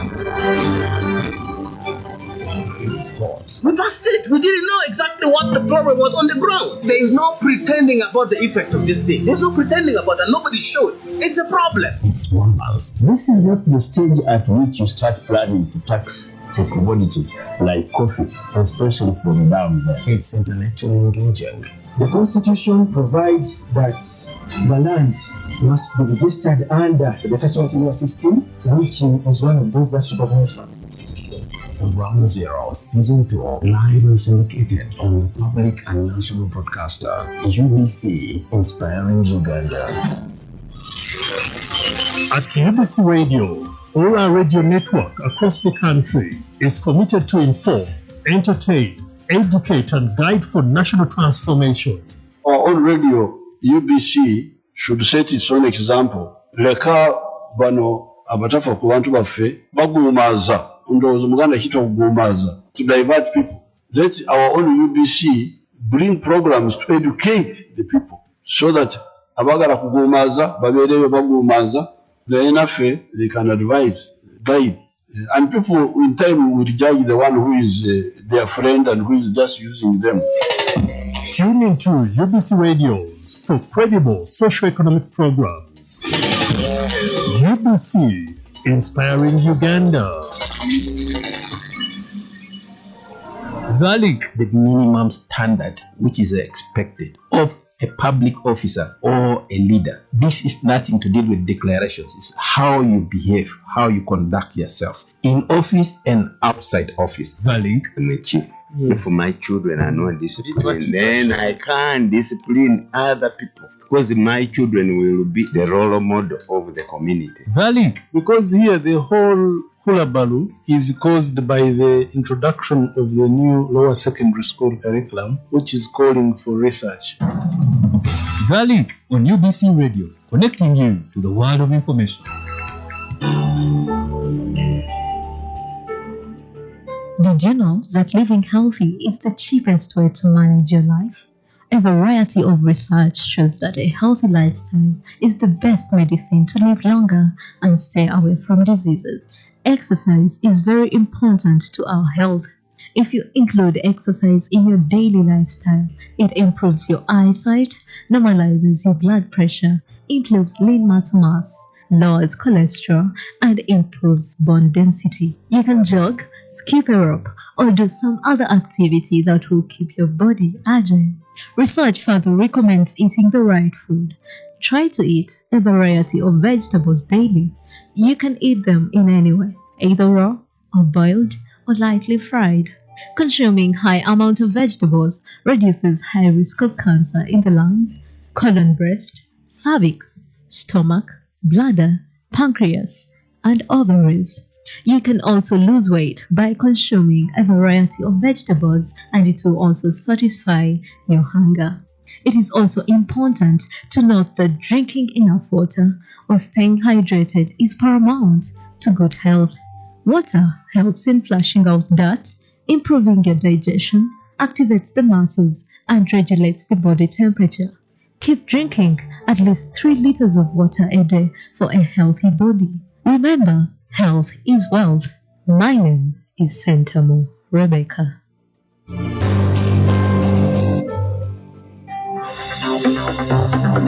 UBC Radio brings to you the Timeline Radio Show, the space for civic and political rights for Ugandans. Tune in every Monday night at 10:15 p.m. to know your obligation in society as a citizen. UBC Radio, inspiring Uganda. Watch what God is going to do.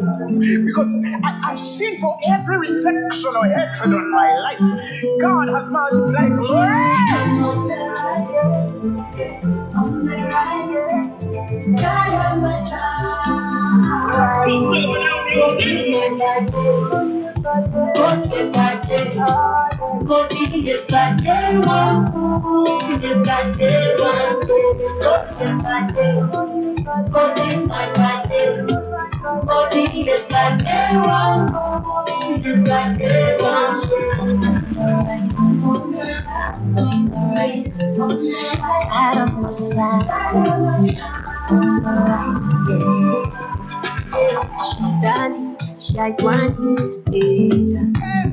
Atutategemera naye yaseva tulino bakabisera. There is nothing that can between me and you. Chibona bansinza mugomu Katonda oyo yekubo ery'amazima n'obulamu. Chibona bantenda mutendereza oyo Katonda. He became my friend and I will never be the same again. God is my partner. God is my partner. God is my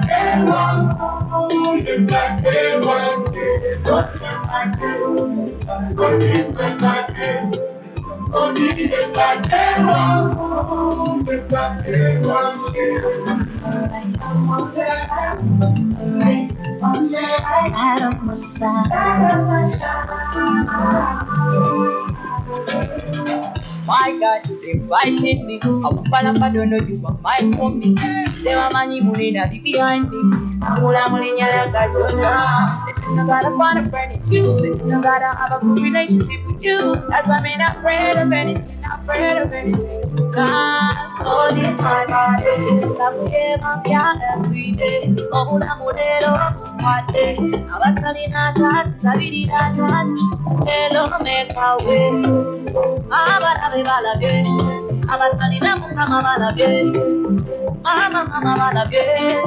God is my body. God is my day. God is my day. God is my day. God is my day. God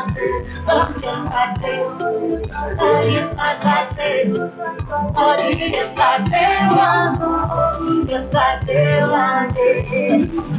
My body, oh no, when you get up from my candy, you're found to run to nowhere. Yeah, don't cry, you can't have any property.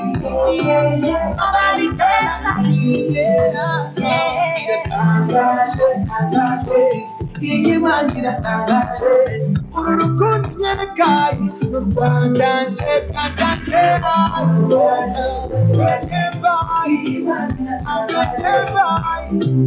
And you are there,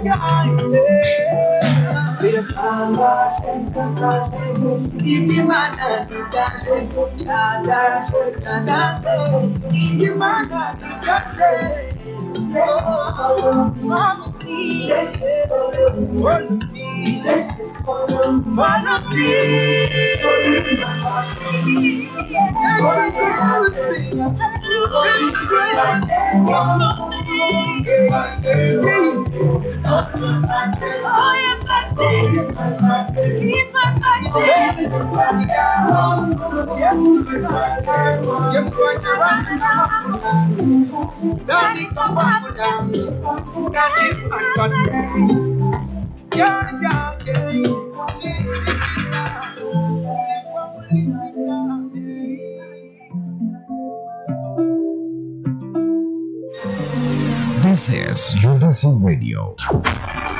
Tune in for news. At UBC Radio, we bring you Uganda's latest news and information.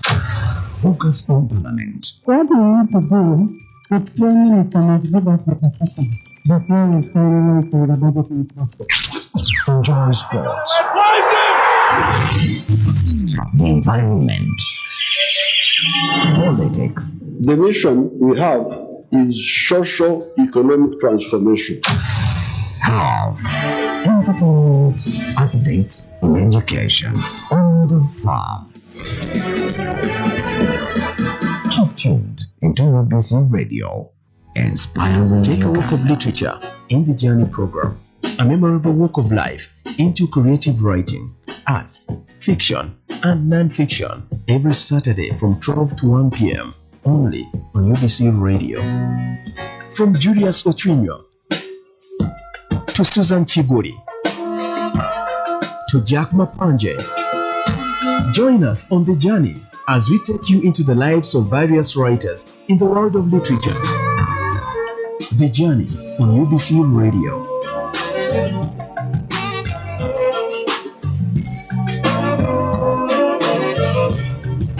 Take a walk of literature in the Journey program. A memorable walk of life into creative writing, arts, fiction, and non-fiction every Saturday from 12 to 1 p.m. Take a walk of literature in the Journey program. A memorable walk of life into creative writing, arts, fiction, and non-fiction every Saturday from 12 to 1 p.m. only on UBC Radio. Very good afternoon, dear listener. Welcome to the Journey program, a program that is totally dedicated to the world of literature, where we discuss all genres of literature every Saturday from midday to 1 with your host, Ngobi George. It's school time because this is the last day, especially those who've been enjoying your holidays, and we are heading into third term, which is the final year of study for every class, unless otherwise. So it's going to be third term that qualifies you or transitions you into another class. So basically, as you head into class, we'll be dealing mainly with the candidate classes. And this time around, the good news is that we also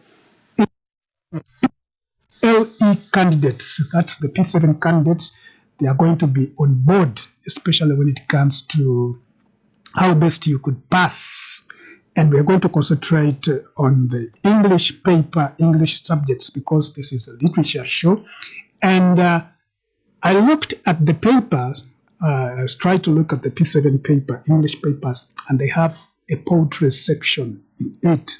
So they have the comprehension part section of it where they test your understanding of English, and of course I managed to see the poetry section. They bring a few poems, one poem, and the candidate is required to read and appreciate, but at a beginner's level. For this time around, we are also going to engage the PLE listeners, the students, and of course, we shall not be doing it alone, but we'll be one once in a time, especially towards examination time, we shall be bringing in the experts. We shall be bringing in the teachers to see how best we could improve you as a listener of the Uganda broadcaster, that is UBC, because not only we entertain, but we educate. So, hand over back to serious business, especially the candidate classes. For those who are in senior 3, you are going to go into the candidate classes. For those who are in P6, next year you will be in the candidate class. Similarly to those who are in senior 4, it's going to be a shift to senior 5 and A level, and in just a few months, again, you will be a candidate, and that's the core that shapes your future when it comes to O and A level, because even at O level, you can enroll into tertiary institutes, into technical institutes. So your future barely depends on how best you handle those classes. So we shall be dealing with that. But before we go into that, because I looked at the calendar, you only have a 2 months of study. By November, close of November, end of November, school will be over. So it's going to be kind of a shorter session. So take it so serious. But when we do that, we little reminder from how we've been doing it here. We're still looking at the oral narratives, and so far we've discussed the myth, we discussed the legends. By now you know the difference, and we've been discussing the fable, or call them the animal tales. And briefly, we want to look at the significance of the fable before we move to the human tales. And we shall look at the short forms like the proverbs, the tongue twisters. Then we'll go back, we'll go into serious business of how best you can pass your exams, looking at all levels, A, O, and primary, that's PLE. But before we jump into the human tales, let's look at the significance of the fable. And it's important to know that the significance of the fable lies in its ability to teach moral lessons and valuable life principles through a short fictional stories featuring anthropomorphic. When we talk about anthropomorphic characters, we are typically looking at those animals, typical animals, by using relatable human-like characters. So fables deliver advice in an engaging, often amusing way, and making complex ethical ideas accessible to both children and adults across various cultures in the world. Every culture has its own fable, and you have to look into your culture and look at those animal tales that you used to enjoy a lot. And the fable lies in there. We have culture, and they are actually programs to edify morally. The primary purpose of the fable is to convey a moral or life lessons such as slow and bugu bugu. Similar, many other things. Those are creations of those fables. And you saw how the can beat the fruit into the rest in the form of pairing. Usually, the stupid animals are paired against the wiser animals, but the design is, the strategy is just to give a moral lessons. Then we go back to the anthropomorphic plants or even natural elements given human traits and behaviors, making the story, was it P4, P5, P6? There was that famous story where we had the story and wanted to see who is the mighty among themselves. the power of the wind, the power of the sun. All those are fables, plants, or even rocks given human traits. But basically, it's for moral edification, generations. And the other thing that we need to look at the significance before we jump into the human tale and to see those makes them an excellent tool of teaching important ethical and social concepts. When you read the fable, that story sticks, or when somebody tells you an interesting fable, it sticks to your mind. It goes to that blank slate in your brain, and you find that you'll get positive results because that simple language, short, entertaining format of fables make them there is a shift. There is a shift in the way the education format is. Islam Development Center drafted a new curriculum that is basically the ability of the learner. They try to put out the skills of the learner, which is good, but not good. Where you found that there was a lot of cram work, but here it's at the O-level curriculum, O-level syllabus. It's said to be, but this student-centered curriculum is best because it brings out your abilities. How best can it bring out you in teaching moral lessons, ethical and social concepts? You find that you can have a little dose in probably religious studies. You go and read the Bible or the Quran, even enough time that we have time to look at how significant these fables in the oral narrative. That's why it remains quite very, very important. When it comes to the historical and cultural and entertain different audiences, how best we noticed a shift. Now we have the ChatGPT, we have the AI. How is it? Have you taken time to look how the fable is integrated into the artificial intelligence? Still, from the ancient times, because it has been evolving from ancient times. That's why you find that the trademark ancient times, but through modernity, we want to see how they are integrated into AI. So when it comes to the social commentary, you find that fables have been used to critique society. Like you find the stand-up comedy. They incorporate that subtle element and they touch social concepts like the politics. We are heading into, we are already into the political euphoria. Everybody is into politics and the nominations all there. So the fable can become a social commentary, handling political structures and human behavior when it comes to political scene in a subtle manner. When you talk about a subtle, they try to hit you hard in a polite way, a satirical manner. Besides that, they are a platform for entertainment.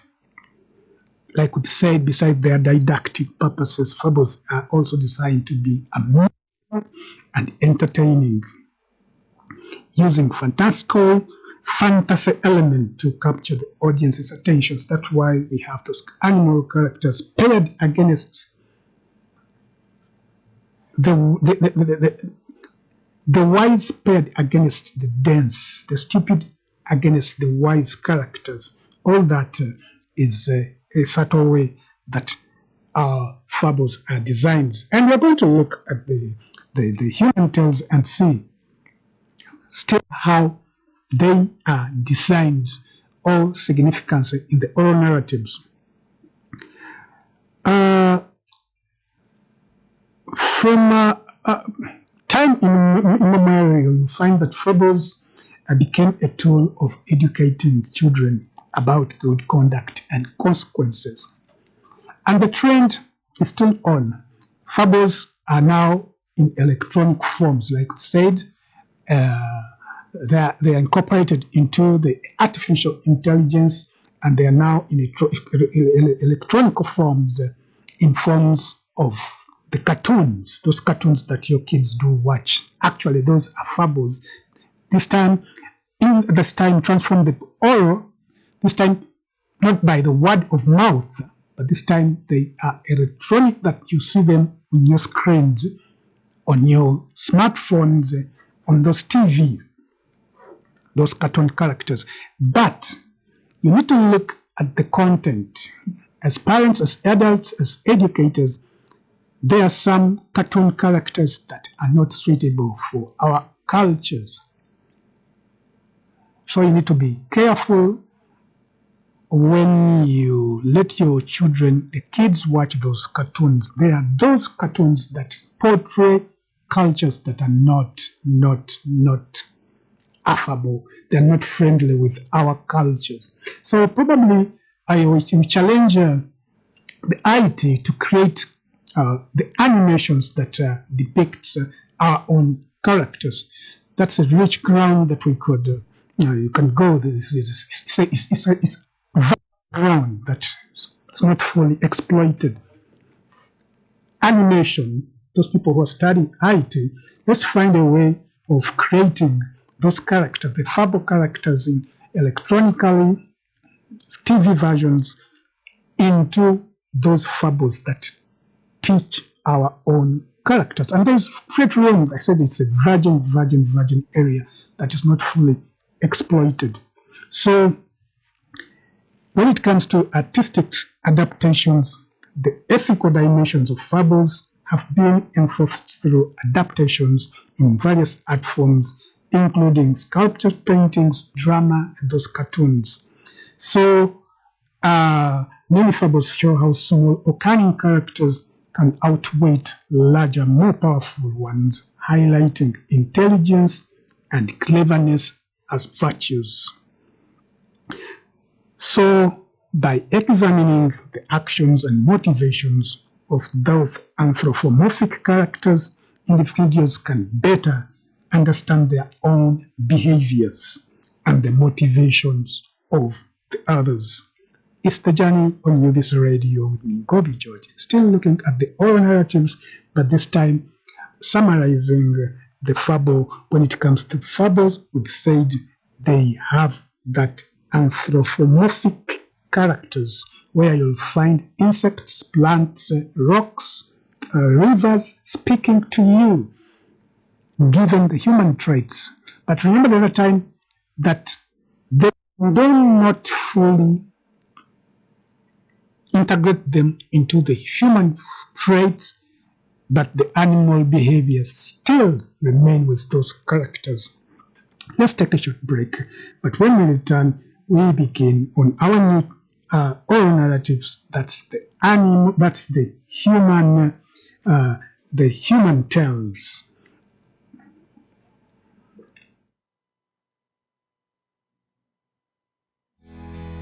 Take a walk of literature in the Journey program, a memorable walk of life into creative writing, arts, fiction, and non-fiction every Saturday from 12 to 1 p.m. only on UBC Radio. From Julius Ochunyo to Susan Chiguri to Jack Mapanje, join us on the journey as we take you into the lives of various writers in the world of literature. The Journey on UBC Radio. At UBC Radio, all our radio network across the country is committed to inform, entertain, educate, and guide for national transformation. Our own radio, UBC, should set its own example. Leka bano abatafa ku bantu baffe bagumaza ndowooza Muganda kiyitibwa kugumaza, to divert people. Let our own UBC bring programs to educate the people so that abagala kugumaza babeereyo bagumaza naye naffe they can advise, guide And people in time will judge the one who is their friend and who is just using them. Tune into UBC radios for credible socio-economic programs. UBC, inspiring Uganda. Watch what God is going to do. Because watch what God is going to do. Because I've seen for every rejection or hatred on my life. Watch what God is going to do. Watch what God is going to do. Watch what God is going to do. Because the minimum standard which is expected of a public officer or a leader. This is nothing to do with declarations. It's how you behave, how you conduct yourself in office and outside office. I'm a chief. If my children are not disciplined, then I can't discipline other people because my children will be the role model of the community. Because here the whole hullabaloo is caused by the introduction of the new lower secondary school curriculum, which is calling for research. Valink on UBC Radio, connecting you to the world of information. Did you know that living healthy is the cheapest way to manage your life? A variety of research shows that a healthy lifestyle is the best medicine to live longer and stay away from diseases. Exercise is very important to our health. If you include exercise in your daily lifestyle, it improves your eyesight, normalizes your blood pressure, improves lean muscle mass, lowers cholesterol, and improves bone density. You can jog, skip a rope, or do some other activity that will keep your body agile. Research further recommends eating the right food. Try to eat a variety of vegetables daily. You can eat them in any way, either raw or boiled or lightly fried. Consuming high amount of vegetables reduces high risk of cancer in the lungs, colon, breast, cervix, stomach, bladder, pancreas, and ovaries. You can also lose weight by consuming a variety of vegetables, and it will also satisfy your hunger. It is also important to note that drinking enough water or staying hydrated is paramount to good health. Water helps in flushing out dirt, improving your digestion, activates the muscles, and regulates the body temperature.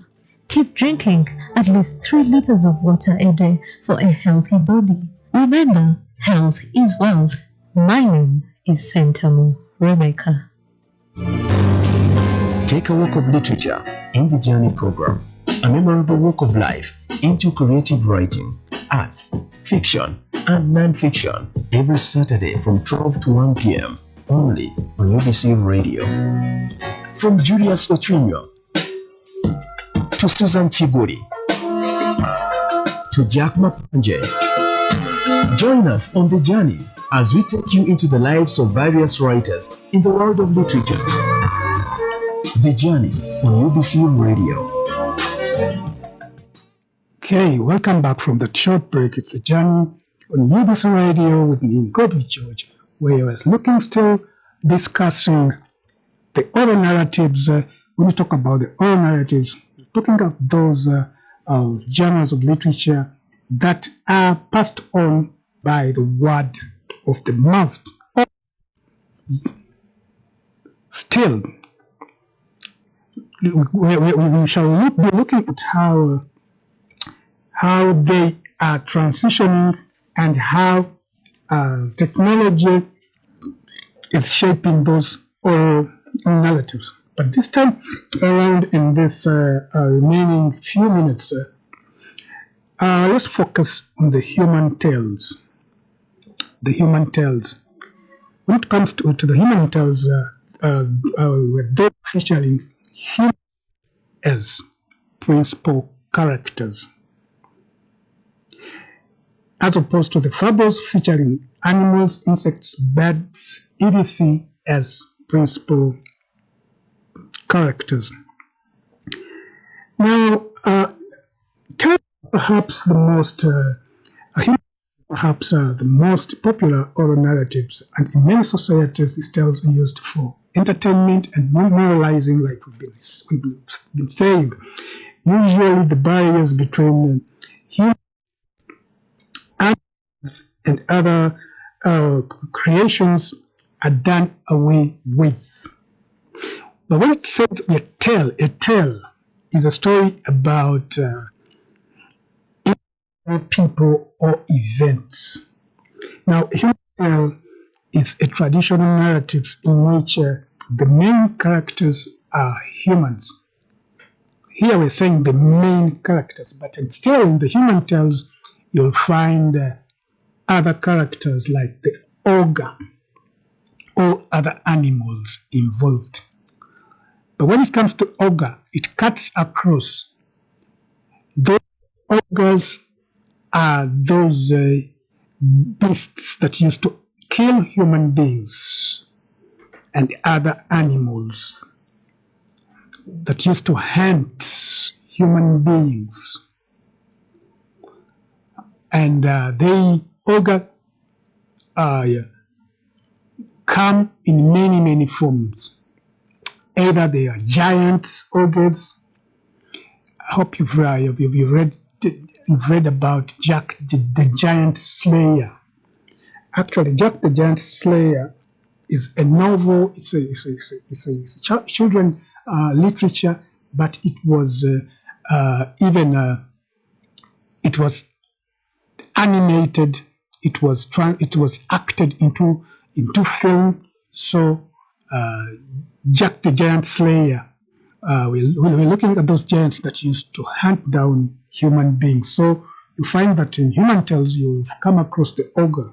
The ogre may come into forms of those giants that hunt humanity, or those beasts, the dragons, the giant anacondas, the pythons, giant pythons that would hunt humanity. So you will find that though in human tales the main characters are humans, they will be paired against those other strange phenomena. In the human,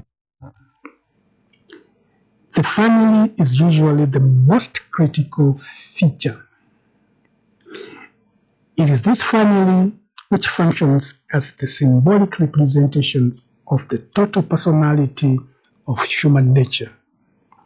The family is usually full of tensions and conflicts and the various contacts and other forms of interaction. The family in the human tale experiences their harm or conflicts. So we find that basically they are also formulated or specifically designed to look at the conflicts that do happen in the family, our normal families. And you'll find that before we go into the details of the human tale, you'll find that there are also that kind of pairing. There is that stepmom, there is that stepfather, there is that wicked aunt, there is that good other person, the good grandmother. So basically, they are focused on the family, and we're talking about the family as the symbol of society that go through a lot. Now, our forefathers had an intelligent way of detecting human fortunes that happen in the family as a reflection to the whole society, the vagaries that do happen in the family. And you'll find that basically, before you go into deep into, you're just making a ground breaking into the human tale. You'll find that basically, man, as the head of the family, also goes through a lot of challenges, a lot of strange phenomena. Either he wakes up in the morning to go and vent for the family, to go and hunt for the family, and pairing the paired against what he leaves behind as he goes to vent for the family. You'll find that basically the human tales they are going to discuss, there is always that child that is left behind or those children that are left behind, but they do also encounter challenges emotionally, physically, and how best they are taught against the dangers of society minus adults. They do try to make an attempt to expose children as they grow up. Children, when left on their own, if you read Lord of the Flies, Lord of the Flies is a very interesting novel that is a master read for literature students. Lord of the Flies is a story about children left alone.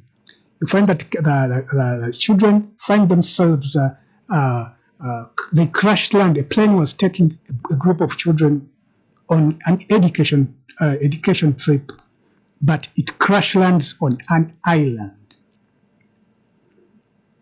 that is not inhabited island, where kids aged between 13 to 6 years find themselves alone on an island after a plane crash that kills all the adults. And it truly depicts the human character that is inbuilt in us,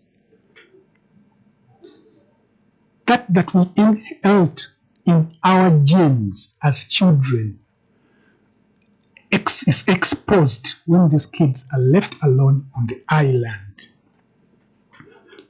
So the human looks at the family as the unity of society, basically highlighting the challenges that do happen. Family is the most critical feature. We're talking of a single unit family, not a whole village, as we are going to see. And we've said that the various contacts and other forms of interaction the family in the human tale experiences generate a harmony or conflict. We shall go through on that, harmony or conflict. So you'll find features like there is a human tale at the center of action. You'll find that there are characters which are either helpers, motivators, or opponents. The hero may be either a positive or negative character, or may combine both at varying moments. And you find that it has a simple plot structure. The human tale technically has a simple plot structure. Like we know in literature, you have the exposition, then the complication leading to the climax, and the announcement. The falling action, or what we call the falling action when it comes to drama. We'll be looking at that technically when it comes to the other examination part. So you'll find that in the human tale, more emphasis is on action and results other than on character. Usually the outcome indicates values approved by the community. So we are just having a slice of the family as a unit, which is portraying the whole values of the whole society, the acceptable values that are meant to be observed in a society.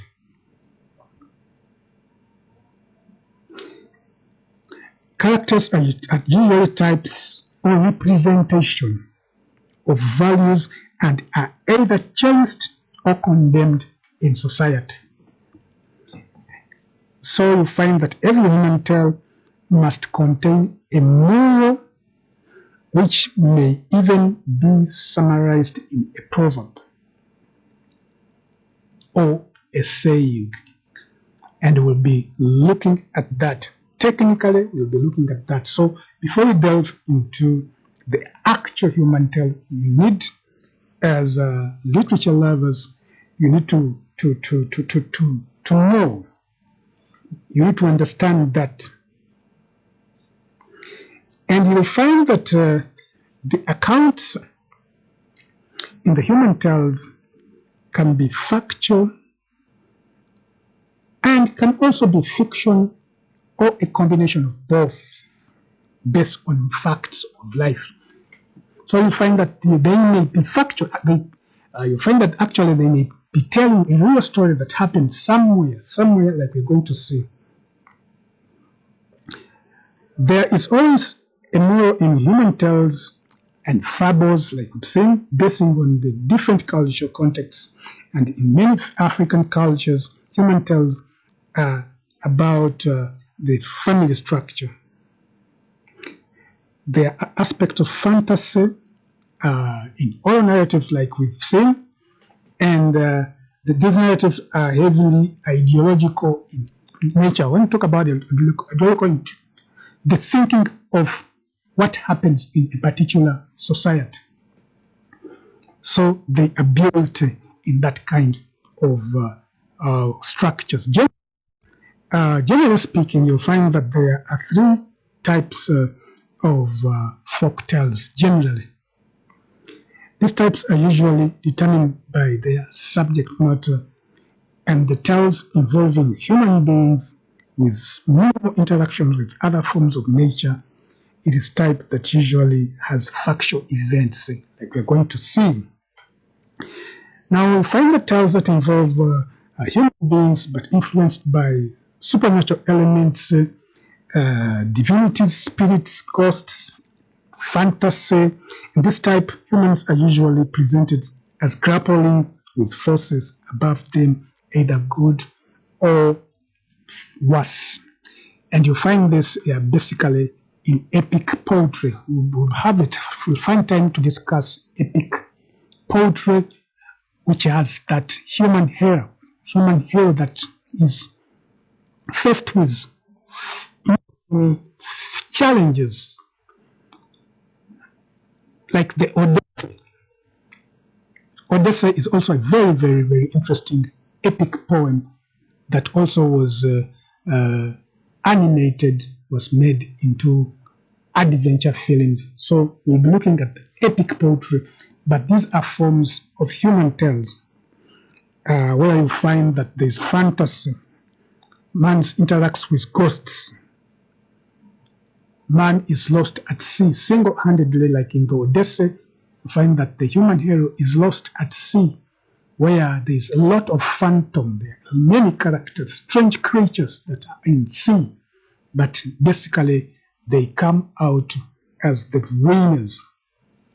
So these tales that involve particular or other beings side by side with human beings, these other beings do not always take on a human shape. Like the Odyssey, you need to look at those poems. They are very interesting characters. They are usually a dramatization of the subconscious. These most examples of these beings are the ogre. Like we said at the beginning, the ogre tales. Others include wild creatures, animals that assume strange characteristics, and the possibilities are many.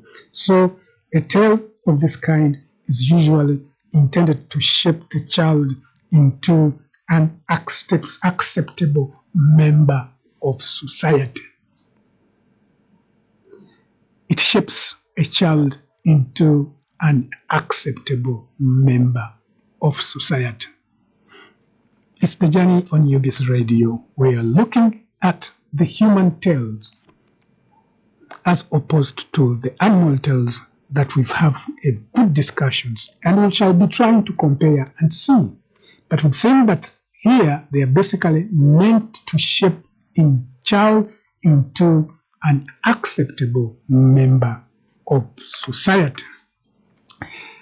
I can see time is not on our side, but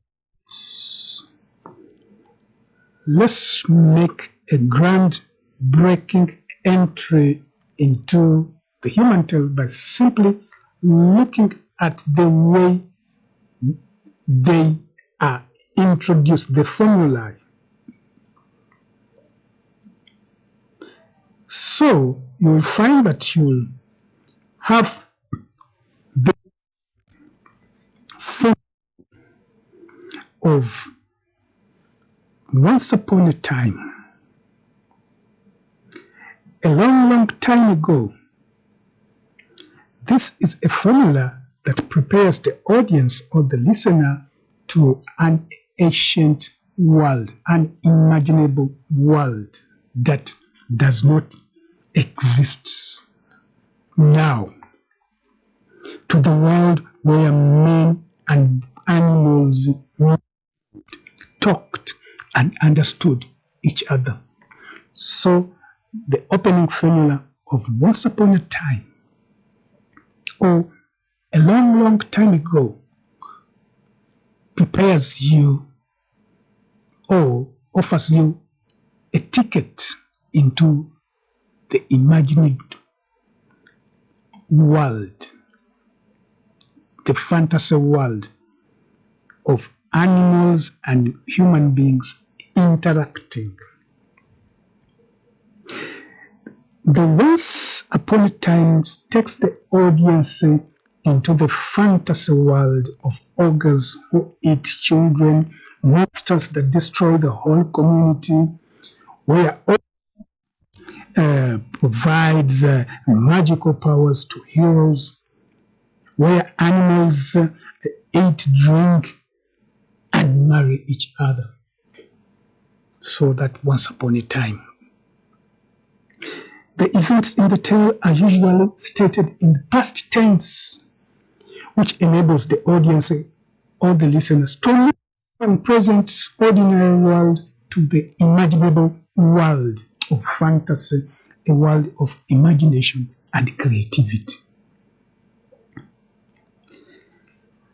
Like the opening, more formulas are used to end the tale.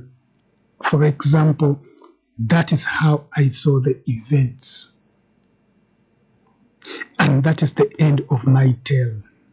This ending brings back the audience from the fantasy into the present ordinary world. That's the end of my story. You are back. You are given a return ticket from fantasy world to the present world. Because we jump into the world of phantom, the world of imaginations. So the rules that apply in the oral narratives do not apply to ordinary men. Oral narratives delight us because of the simple style of the opening and closing formulas. And you'll find that you've seen a lot of repetition where basically the repetitions are for clarity and emphasis. And finally, before we go into the oral narrative itself next Saturday, the opening and closing formulas, its language, its presentation of characters, and the actions is characterized by simple and neat styles, where you'll find songs, chants, repetitions, imitations, which help to emphasize the actions the narrator wants the audience to grasp. They are also used for their precision in conveying the emotions of the actor in the oral narratives. They are also used to invite the audience to participate in the creation of the work of acts, song fulfill the minds of the audience and give them a sense of satisfaction. And basically, when the tension rises, when the narrative creates a lot of tensions, you find that there are chants, there are songs to ease that tensions that has been created in the listener or the audience. We cannot go beyond this time because we have left with a few minutes, but next Saturday we shall have a feel of those other narratives as you guys fit into school and get ready for the last term of your course of study in each class that you are. Otherwise, don't you go away because lots of educating and entertaining programs are still coming your way immediately after the lunchtime news that is coming in a few minutes from now. Have yourself a blessed Saturday afternoon as you prepare to head back to school. Please concentrate on your studies because this term, the last term, is going to shape your future, especially to the candidate classes. It's going to shape your future, and you have a few months either to get rewarded for what you aspire to be or to be the loser, like we are going to see in the human tales where we have heroes and villains, those that conquer and those that lose. Have yourself a blessed Saturday afternoon. My name is Ngobi George.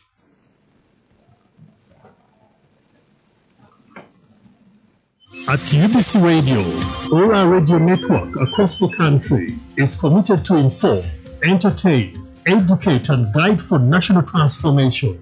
On radio, UBC should set its own example. Leka bano abatafa ku bantu baffe bagumaza ndowooza Muganda kiyitibwa kugumaza, to divert people.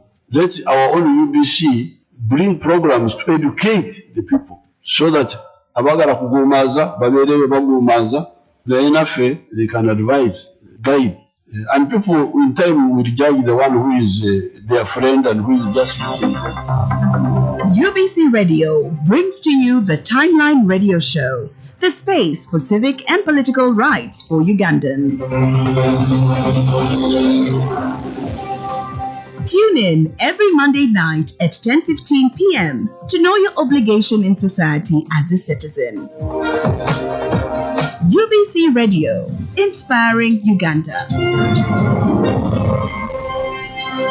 Watch what God is going to do. Because I've seen for every rejection or hatred on my life, God has multiplied.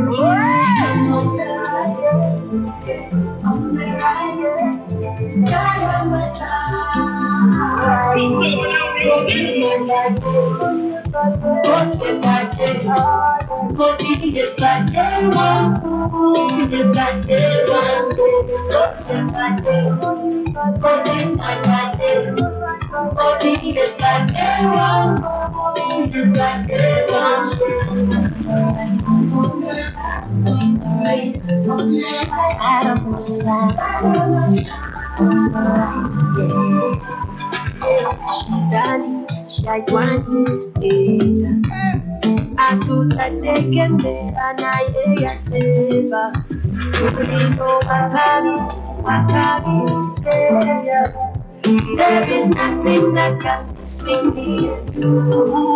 Chibona bansiza nsiza mukomu katonda oyo yekubo eri amazima n'obulamu Chibona bansiza katonda He became my friend and I will never be the same again. God is my life. God is my life. God is my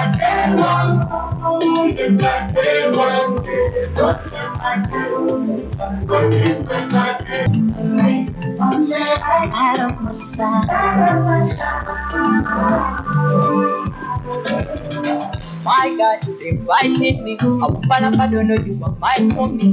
They were money behind me. I gotta find a friend in you. I gotta have a good relationship with you. That's why I'm not afraid of anything. afraid of anything. All this time I did, I forget my piano every day. Oh, I'm modelo, what day? I was telling her that, I really not that. Hello, make my way. I'm a balade. I was telling her, I'm a balade. I'm a balade. All this time I did, don't you back there. Body just like they want. Just like they want. Just like they want. Body is like they want. Body just like they want. Just like they want. My body, oh no, when you get up from my candy, you're far too wrong to nowhere. Yeah, don't cry, you can't have me property. Yeah, nobody cares like me. Yeah, yeah, man, get a tangache. Urukunya na kai, pandanche,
At UBC Radio, we bring you Uganda's latest news and information.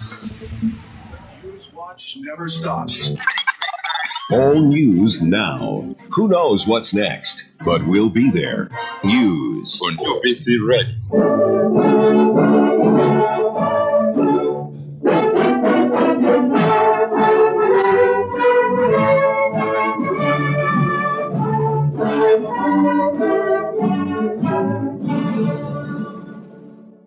Good afternoon, welcome to UBC Lunchtime News. My name is Fahim Wingo, and first are the headlines. The Nile Parliamentary Caucus approves the splitting of Tororo and Butebo districts. Uganda commits 40 billion Ugandan shillings for Prosecutors Academy to strengthen justice system. And in foreign news, Nepal gets first female Prime Minister after deadly unrest. The news in detail. Lawmakers of the National Resistance Movement (NRM) have backed the proposal to split Tororo district and elevate it to Tororo City, along with creating 3 new districts. They also agreed to split Butebo district in order to bring service delivery closer to the people and ethnic conflicts into districts. The revelation was made by Hamson Dennis Omoa, government chief whip, while addressing journalists at Parliament on 12 September 2025. Where he was providing an update on what transpired during the NRM Parliamentary Caucus meeting held at State House in Entebbe earlier in the week.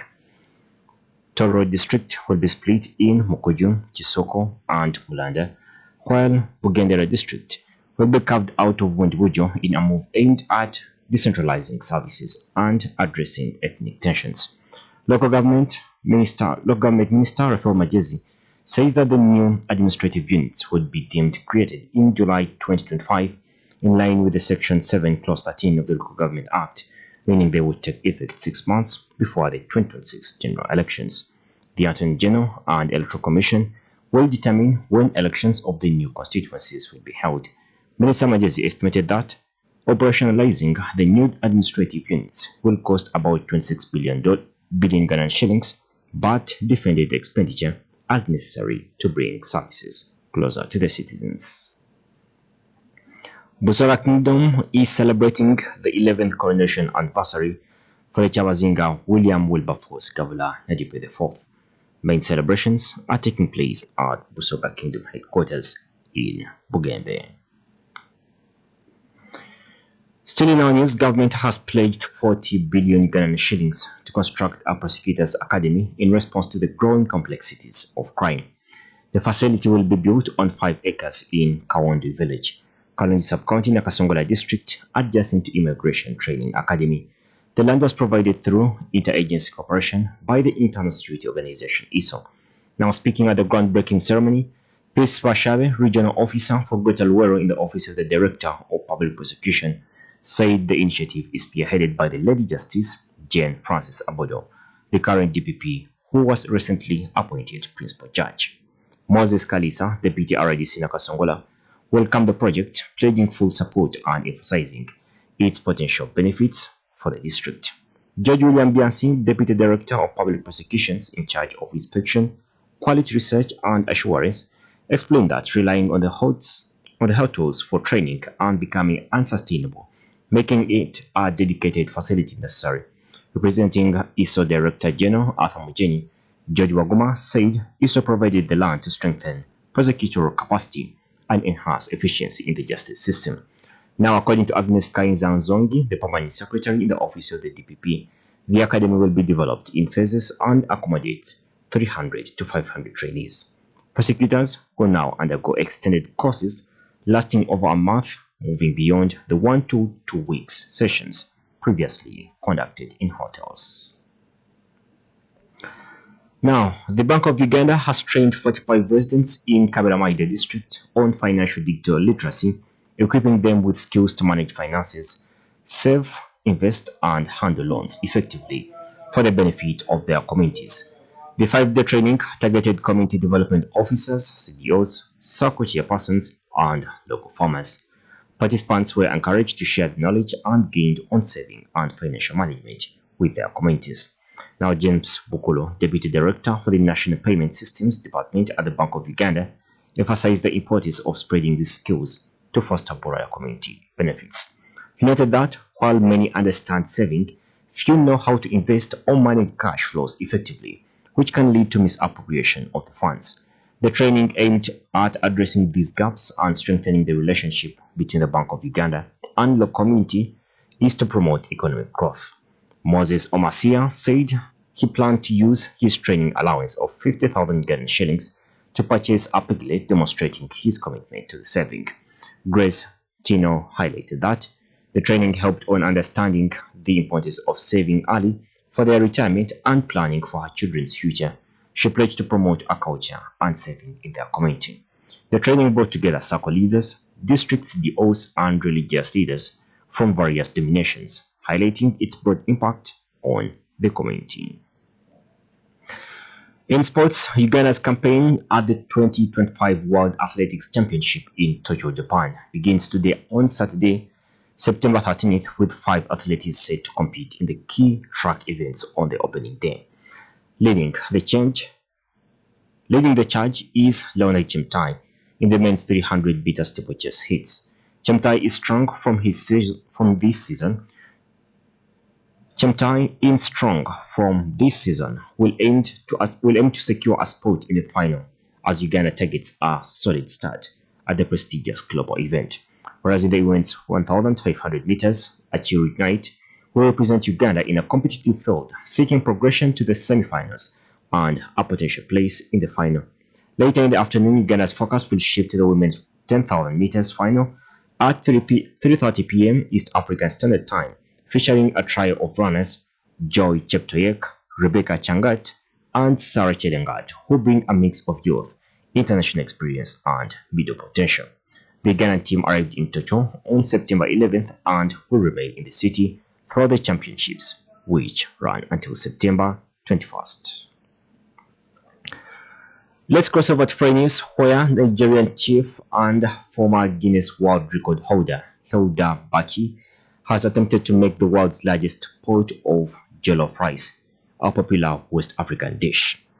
Thousands of people gathered in Nigeria's capital Lagos to watch the food influencer's latest world record beat after once holding the 2023 title for the longest cooking marathon and existing 93 hours and 11 minutes or nearly 4 days. Her gigantic jollof recipe include 4,000 kilograms of rice, 500 cartons of tomato paste, and 600 kilograms of onions, which are all powdered into a custom-made pot that can hold 23,000 liters.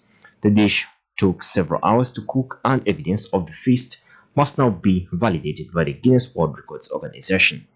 Baki, 28 years, told BBC Pingin that it took her a year to plan how she would take the marathon challenge. Finally, in our news, Nepal's former Supreme Court Chief Justice Sushila Kaki has become the country's interim prime minister after deadly anti-corruption protests ousted the government. The 73-year-old was sworn in during a brief ceremony, becoming the first woman to lead the impoverished Himalayan nation after a deal was reached with the protest leaders. More than 50 people were killed in clashes with the Red Police during this week's mass protest that was sparked by a ban on social media platforms. The ban was lifted on Monday, but by then protests had soared into a mass movement. Angry crowds set fire to parliament and the government buildings in the capital, Kathmandu, whereas on Tuesday, involved the forcing of the Prime Minister KP Sharma to resign. Earlier on Friday, President Ramchandra's press advisor had confirmed to the BBC that Kaki would take the oath of office that evening. Dear listeners, before ending our news, let's have a quick recap of our top stories. NRM Parliamentary Caucus approves the splitting of Toro and Butebo districts. Uganda commits 40 billion shillings for Prosecutors Academy to strengthen justice system. And in foreign news, Nepal gets first female prime minister after deadly unrest. That's all I had for you in our news. My name is Fahim Muyinga. Thank you so much for tuning in. Good afternoon.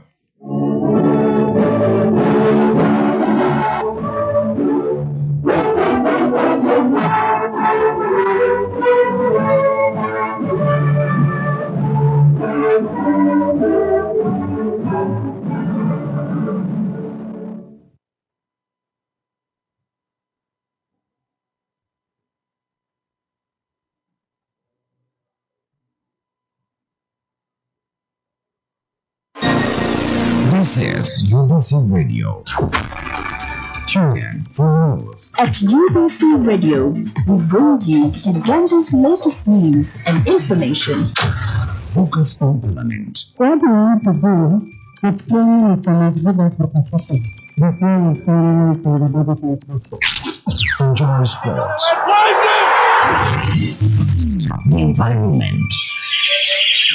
Politics. The vision we have is socio-economic transformation. Health, entertainment, updates, and education on the farm. Keep tuned into UBC Radio, inspiring Uganda.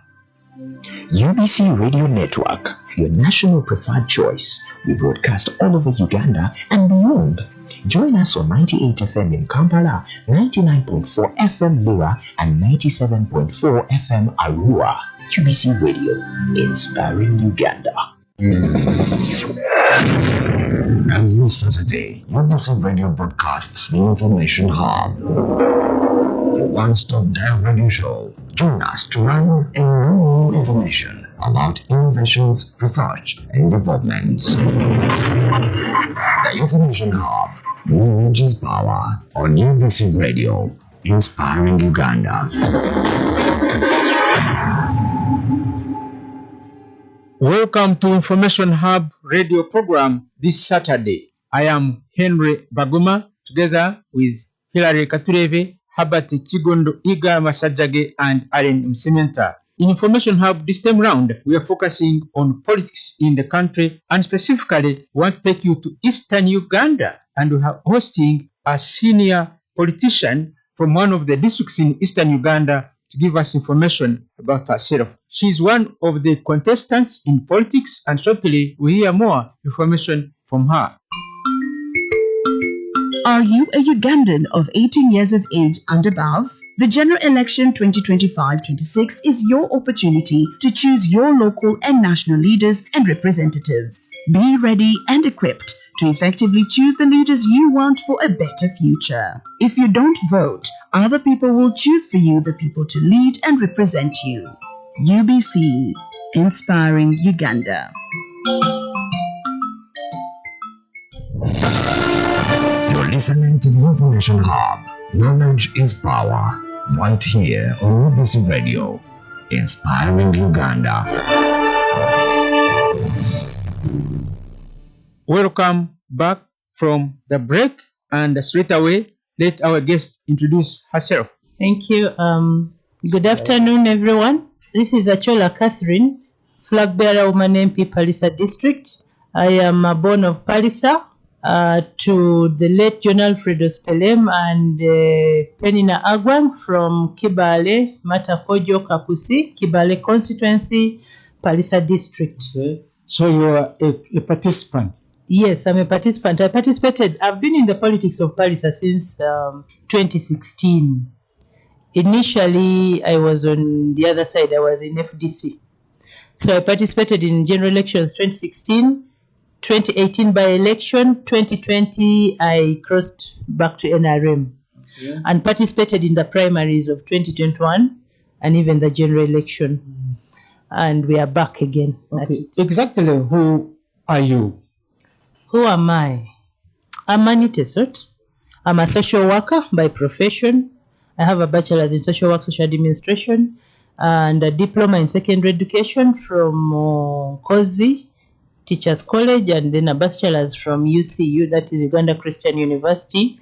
I have had a working experience with the communities, compassion-based projects for 15 years. I've worked in the greater Bugisu region until 2015 when I left NGO world and joined politics.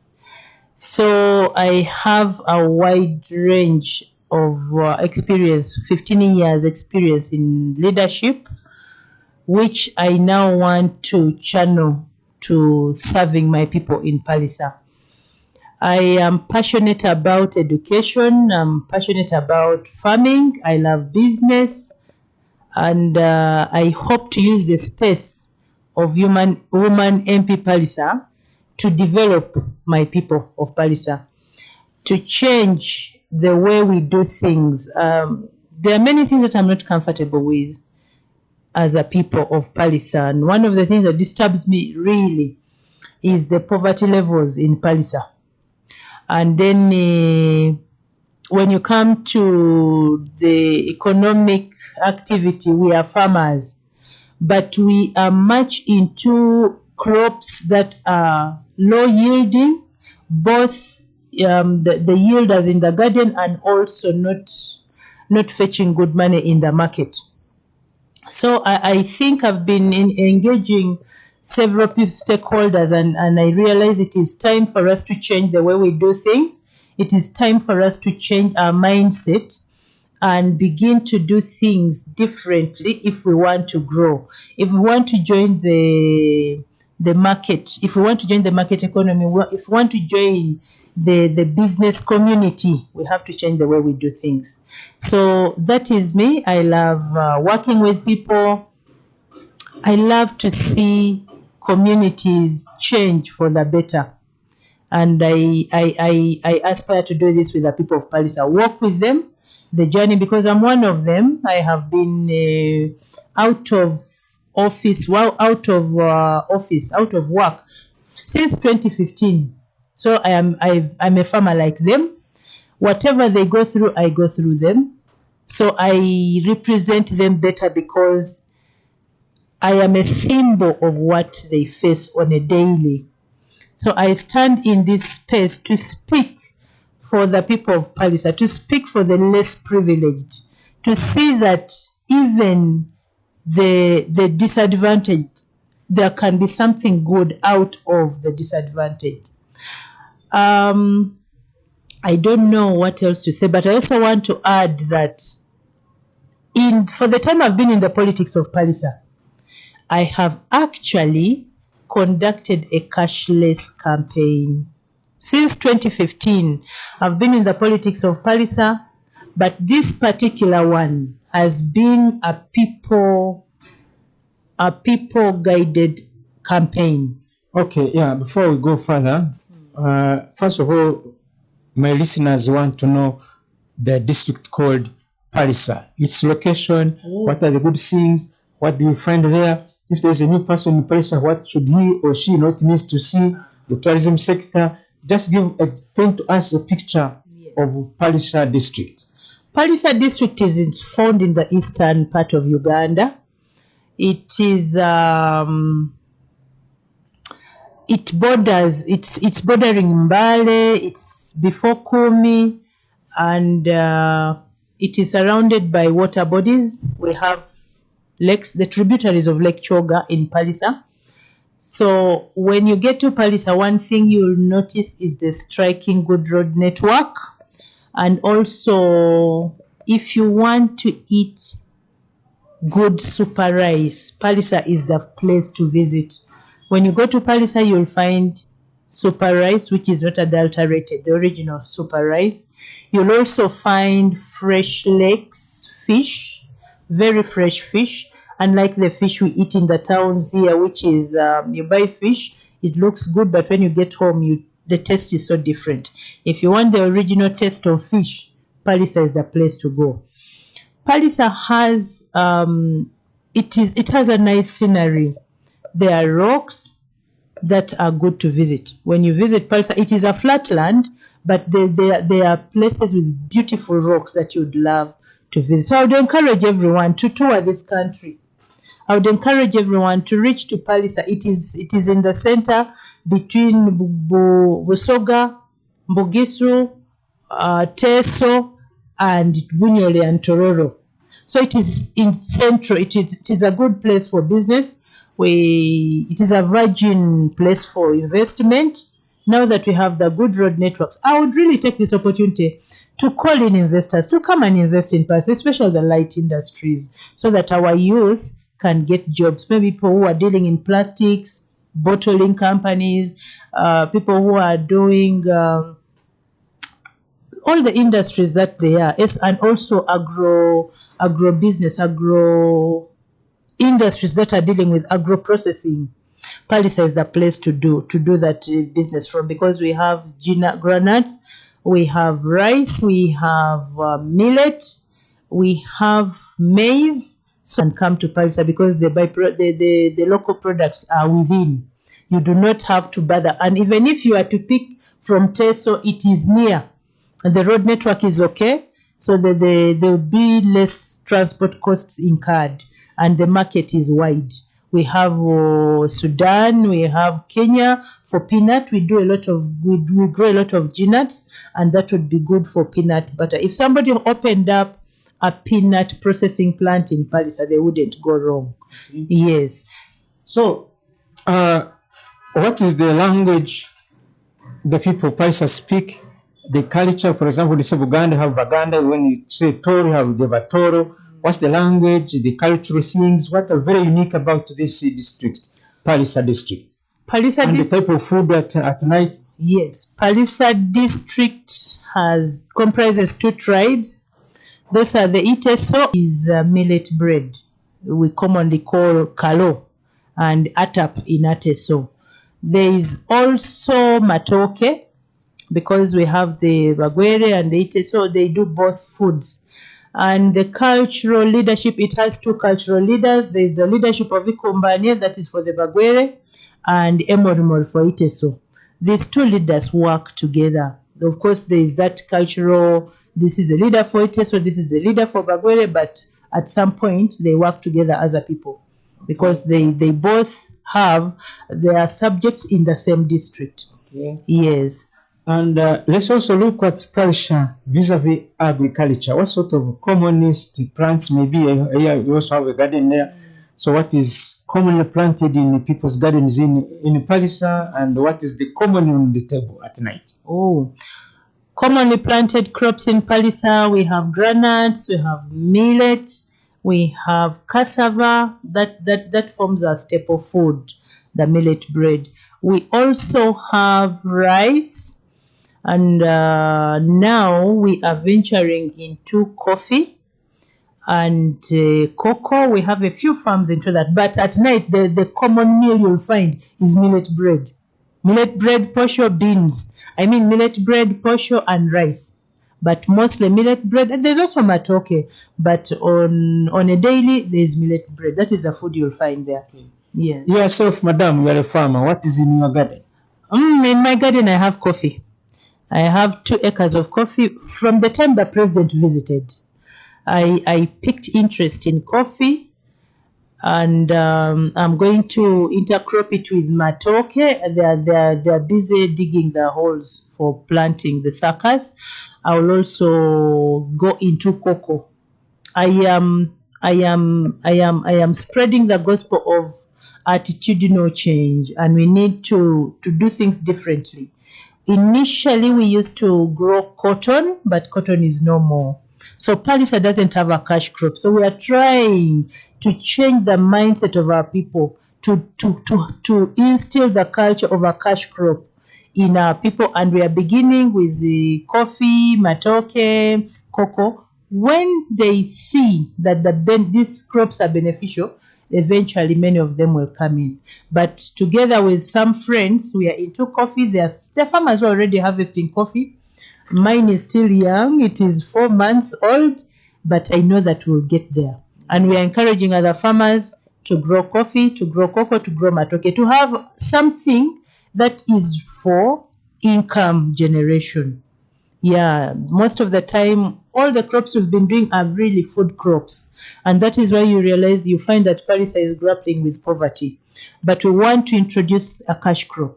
We grow these other crops, but when we know that this is for income generation, this is for food crops, this is to bring in income, there we will be able to grow Palisa. We also do a bit of dairy farming, though on really a small scale. We have a lot of the indigenous cows, which are not very productive when it comes to terms of milk. And we are telling our people that we can grow improved varieties, have crossbreed cows, so that we can have better yielding cows. So you can sell the milk and as well as have the animals there. And then that dung would help us in mulching and manuring the gardens. That's what we are doing now. In my garden, I have put there the cow dung to manure it. I also realize that we do not, what makes us poor, we don't complete the cycle. Somebody has their cows, 2 of them, then he has planted cotton, he has planted. Now this dung, the droppings of this cow, could be used to manure the garden, but just left there. And so the cycle is not complete, and our yields are poor, and yet we have everything that it takes for us to have proper yields. So that is what I'm doing. I have coffee, I'm going to have matoke, we have G-nuts at home, we have... So you are emerging as a role model at home? Yes, I am. And I'm also learning from other farmers. There's a role model, there's a farmer, Robert Okuni, from whom he actually inspires me a lot. He has a farm. Initially people thought that coffee and matoke doesn't do well in Palisa. But this gentleman his farm sits on 9 acres. He's already harvesting coffee, cocoa, matoke, and in the same farm he has carrots, he has onions, and they're all doing very well. So when I visited his farm, I realized it is possible. We are trying to break the myth that coffee doesn't do well in Palisa, matoke doesn't do well in Palisa, because we've already seen people in whose farms these crops are doing well, and they're within Palisa. Yes. Okay, see on agriculture and other related areas, what is commonly imported or what's exported as far as food production is concerned in Palisa? Thank you. There is the problem. We don't export anything. We consume what we produce locally, but we want to rise above that. We want to rise above producing for home consumption and produce for the other. What I'm saying, cause kidachonka. Yeah, you know, I like that. That I don't know what my people understand out of Okorere Chida. For me, when I hear the president talk of Okorere Chida, he is trying to, what is the word? He is trying to challenge us to rise above working only for consumption, for food. But it looks like my people are so comfortable with the word Okorere Kida and they're not getting challenged. But we are saying we need to change that. It should no longer be Okorere Kida, but to work for the market. Let's have something for sell, export. Now, if we did a lot of GNUts, because our stores do well with GNUts, we could sell, we could process this granuts and sell peanut butter to Kenya, to Sudan. We can sell our goats. Actually, there is ready market in Sudan. Some farmers take their goats. So we just need to encourage our farmers, if they're into goat rearing, let them do it deliberately, knowing that there's a market, and let them have the improved breeds that can fetch good money. There's a market even for sheep in Sudan, but people are not, maybe for lack of knowledge, they are not deliberately getting into this thing. So we don't have something we can say that, yes, Palisa is known for exporting this. We touch here and there, but we are trying to organize ourselves that we shall be known for a particular export product. Yes. Okay, His Excellency President Museveni has been touring the country, and Palisa was one of his areas of visit. How much did you learn from his tours across the country and the people of Palisa? Are there any lessons you learned or missing gaps? I don't know. Give us a picture, because I understand you're one of those people who are part of the organizing team for his tours to Palisa district. Yeah, I want to thank His Excellency the President for always opening our eyes, challenging us to go an extra mile. When he came to Palisa, he talked about coffee. He talked about agroeconomy, agrobusiness rather, doing agriculture for money and not just for food. And he said people could venture into, like I've already talked about it, coffee, cocoa, things that will bring in money, things that you will sell and improve on the family incomes. So that is where I ran with my idea of coffee. I know that the president has this at heart, so we ran with it. We are hoping to form ourselves when we become many farmers who have got the idea of coffee. We want to form ourselves into a cooperative society, Palisa Coffee Cocoa Farmers Cooperative Society, so that we can market our goods. We can bargain for a better price. Right now in Palisa, there is a cassava processing plant that produces starch. Unfortunately for the farmers, the price has gone low. So it discourages the farmer. So we are saying that we want to form ourselves into a group, even these cassava farmers, form into an association and sell as a block, not to sell as individuals. When we sell as a block, we're able to bargain for better prices. But when we sell as individuals, they cheat us. So that is what we are doing. We are trying to put to use the cassava processing plant, which is in Oladot, formerly a cotton ginnery. And we're encouraging our farmers. Cassava is a crop that it has many uses. Besides using it for food, the leaves can be used for vegetable sauce, the starch, and the production of other. There are many things that can be made out of cassava.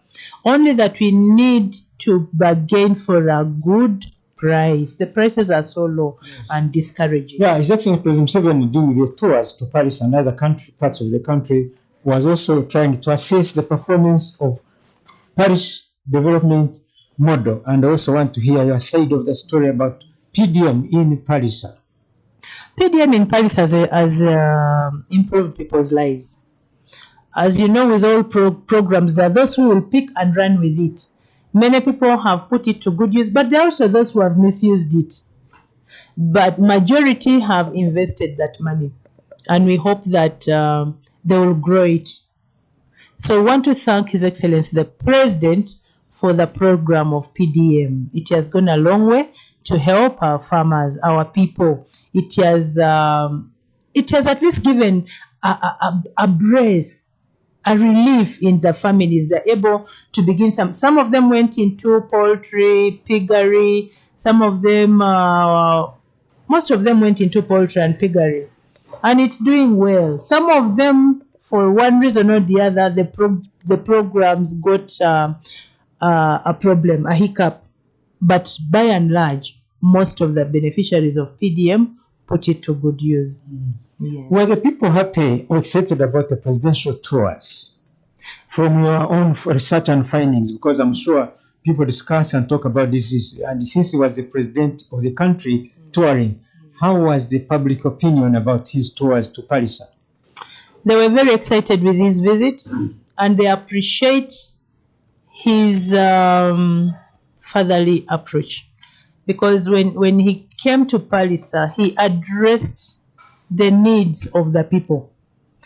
You know, he gave us the available opportunities. It is now up to us as a people of Palisa to grab those opportunities and benefit from them.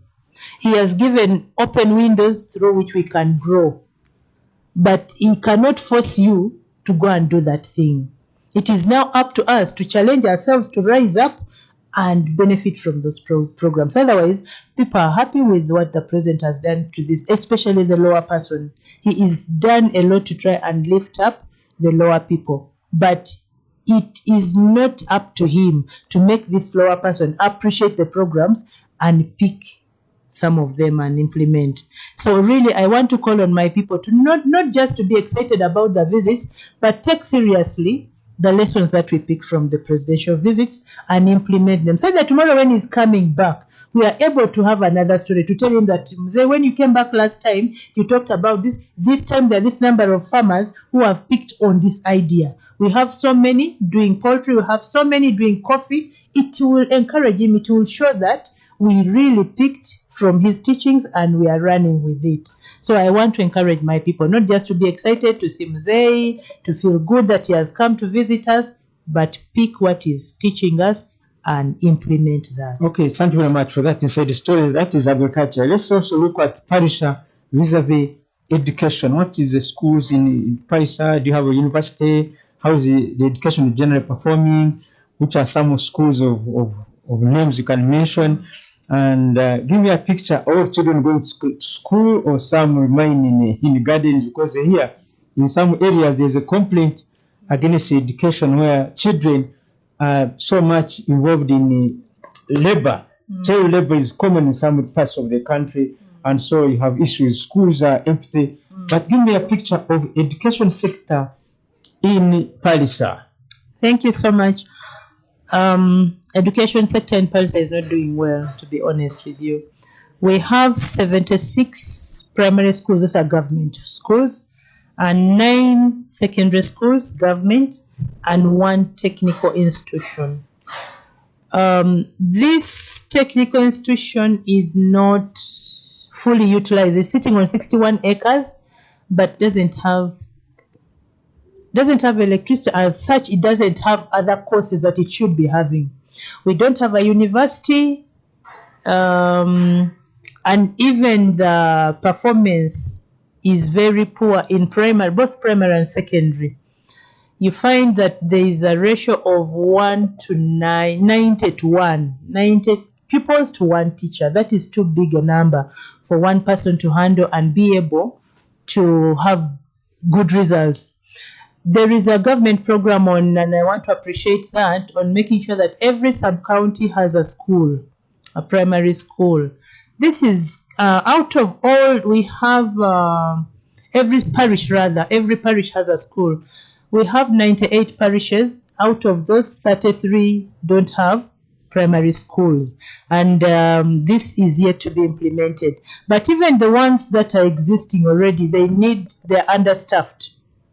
So the issue of poor performance in schools has many faces to it. They're understaffed. They don't have libraries.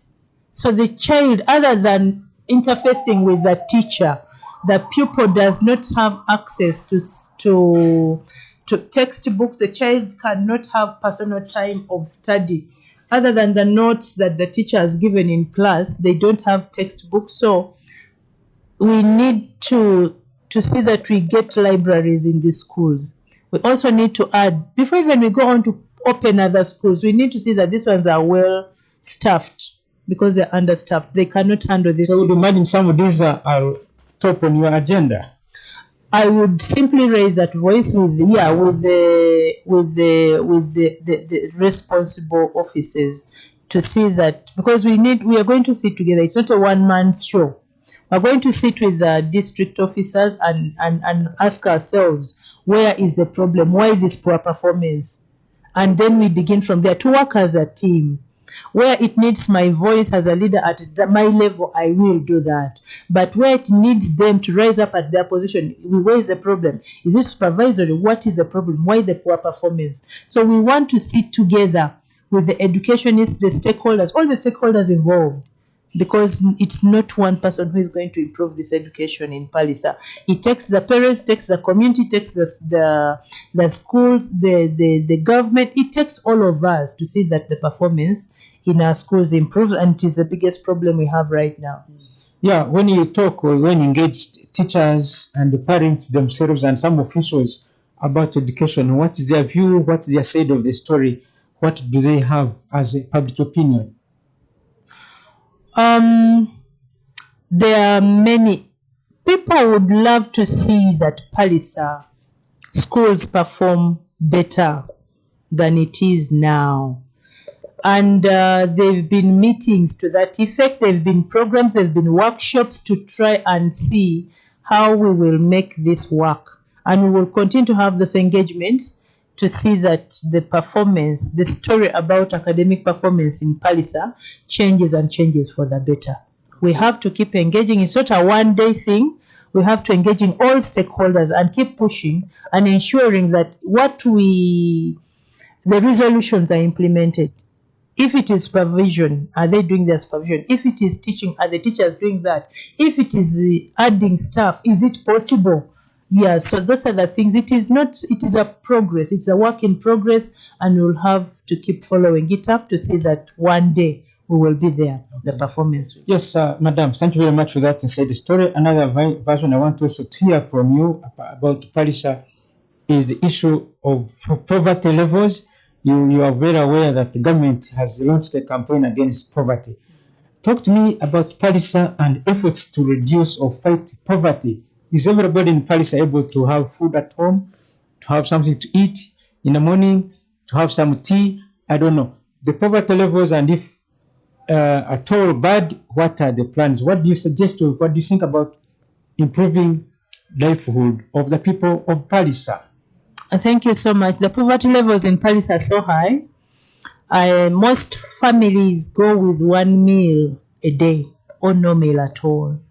The poverty levels are so high. The government has, like I already said, there are programs that the government has put in place to see that these poverty levels come down.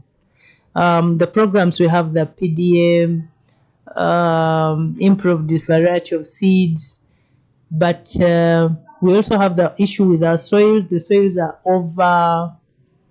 they've been overutilized. So there's need for fertilization. There is need for fertilizers to improve on the soils. So even when we give these seeds, improved seeds, there's need for farm inputs. So I would lobby with necessary ministries to see that our people are availed with farm inputs, our people are availed with good high-yielding seeds. There was a program of irrigation, but because of the poverty, it was co-funding. Because of the high poverty levels, the people, not very many, benefited from that irrigation program. But this is a good program that the government had brought to help farmers be able to produce throughout the year and not depend on the rain season, which is very unreliable. But the poverty levels couldn't allow them access that program.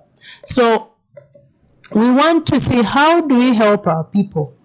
Because some of the programs you co-fund, and some of them are not even able to get that little money that they're supposed to pay, how then are they going to benefit? You realize that this program leaves out the very poor, and it is the people like maybe the pensioners who are able to access the irrigation, who are able to afford the irrigation scheme.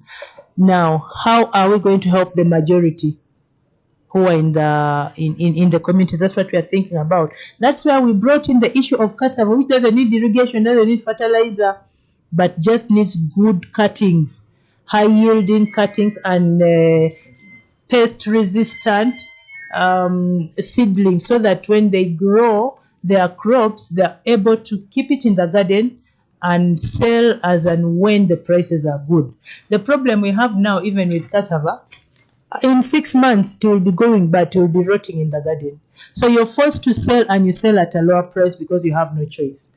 But if we had good cuttings that can give the cassava time to stay in the garden up to late, maybe 2 years, that like it used to be when we were growing up, that would give a farmer bargaining ground. And also our farmers, they are so individualistic, but we need to come together. I want to encourage them, I want to encourage our farmers to work as a team, work as a group. There, they can have a bargaining power. When they work as an association, how many are growing dinners? Can we make an association of Palisa Group Farmers Growers Association, Palisa Farmers Association? Something like that will help in marketing. Something like that in help in price setting, because you say, okay, we have our product, this is our price. You have a bargaining power. But when you go as an individual, you have a pressing need, you're going to sell it at a lower price, and you'll not be able to benefit from your work. But when they're in a group, they're able to access funding as a group, and they're able to grow their projects as a group. So all these things that the government has put in place, it is up to us to organize ourselves and be able to benefit from them in order to get out of poverty. Otherwise, I appreciate the government of Uganda, I appreciate President Yoweri Museveni for the initiative that he has put in place. It is now up to us to pick on those initiatives and run with them. Okay. Yes, also, Madam, let's look at the infrastructure. Of course, this one with government programs, roads, schools, and other things. Give me a general picture of the infrastructure in as far as Palisa is concerned. You are a senior citizen, so you know you have a general picture. Right now, we have the best road network. In the past 5 years, our roads were not the very, very best. Past 10 years, we had the worst roads.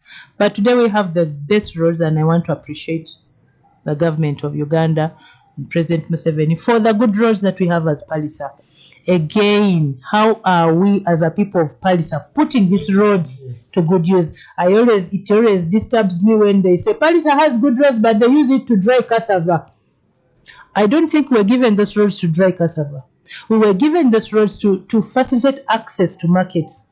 We're given those roads to facilitate business. But now, what products are we selling? What products are we marketing? The Palisa has been open to Busoga, to Teso, to Tororo, to Bugisu.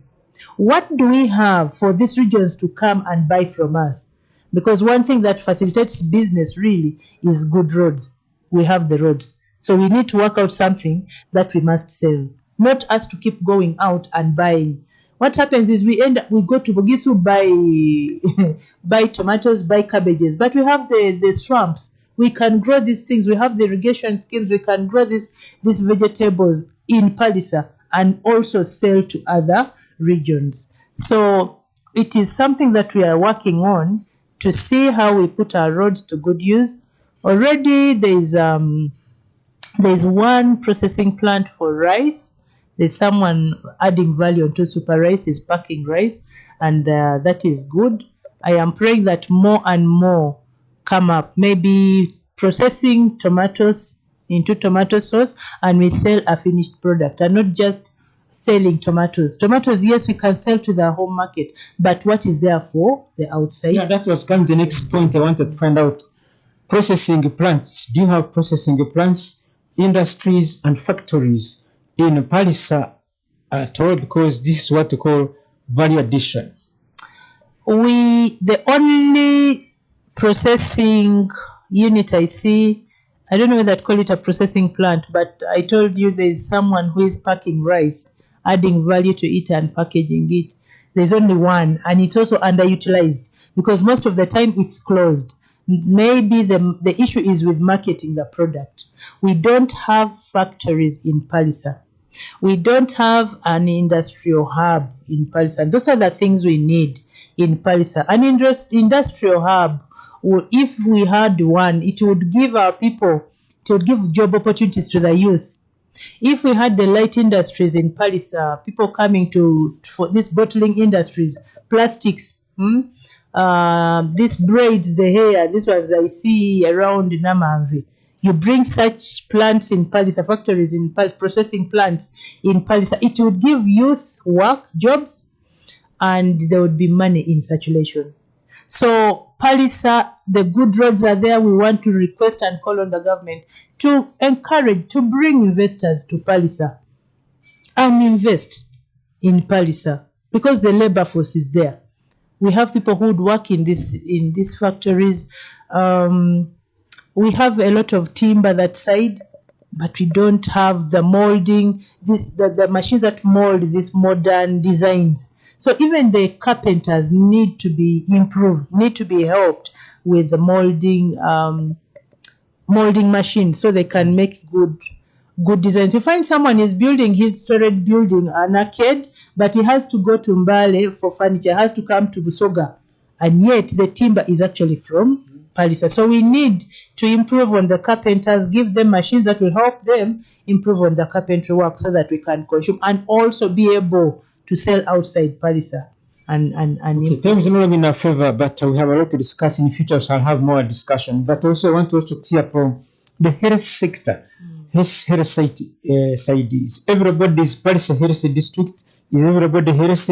Are there facilities, health facilities? Also give us a picture about the health ministry and health sector services. Thank you so much.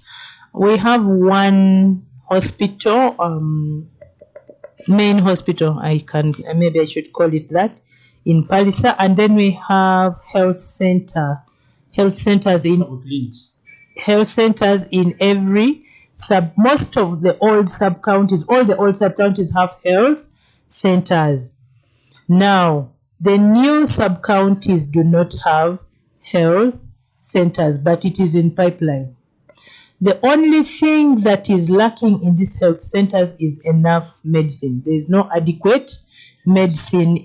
Drugs are not adequate in these health centers, and also they are understaffed. So they need to look into, we need to look into the issue of staffing.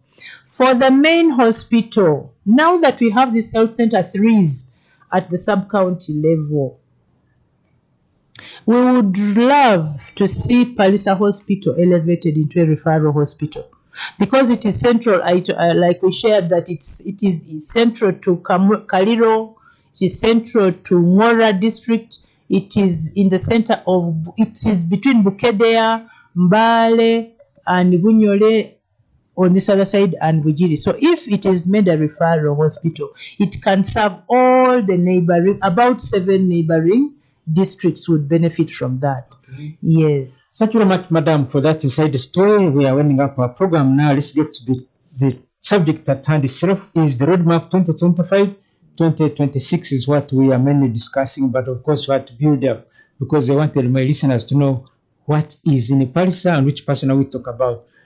Give me about the roadmap 2025-2026. You said you are FDC, you are in NRM. I don't know which party you are now. Give us a general picture as we speak right now and how so far is the journey.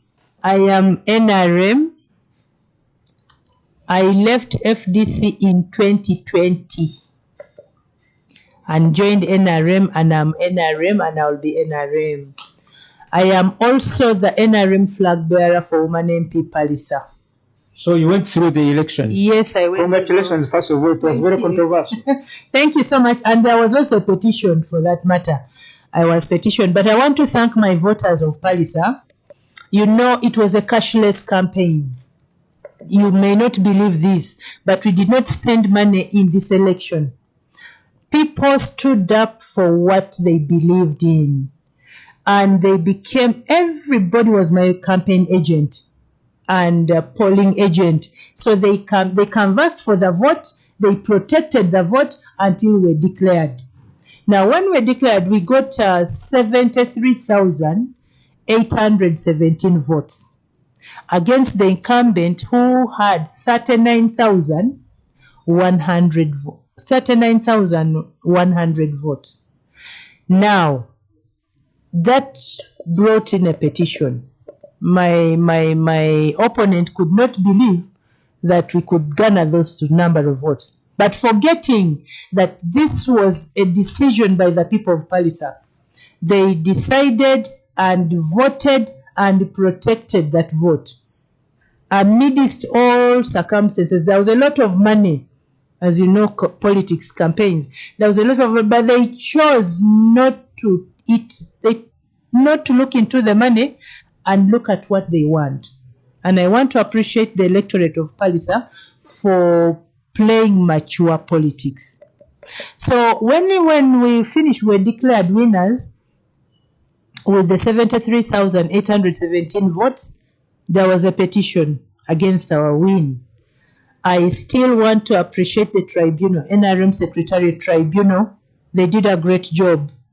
When I was petitioned, I was actually worried. I knew my victory is going to be robbed. Because there were calls, there were rumors here and there, money is exchanging hands here and there.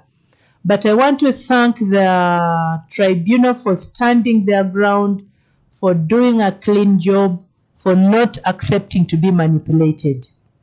They declared us winners, and today I am the endorsed flag bearer for NRM Woman MP Palisa. Okay, thank you very much. Finally, your name and your final message may be, and that message, what did you take to Parliament for the people of Palisa? Start with your name. Achola Catherine is my name. I pledge to serve the people of Palisa. I pledge to walk the talk. I pledge to be with you. There is a fear that you've elected people and they disappear. I will not disappear. We are going to have an office in Palisa where even when I'm in Parliament, you will be bringing your grievances, you will be bringing your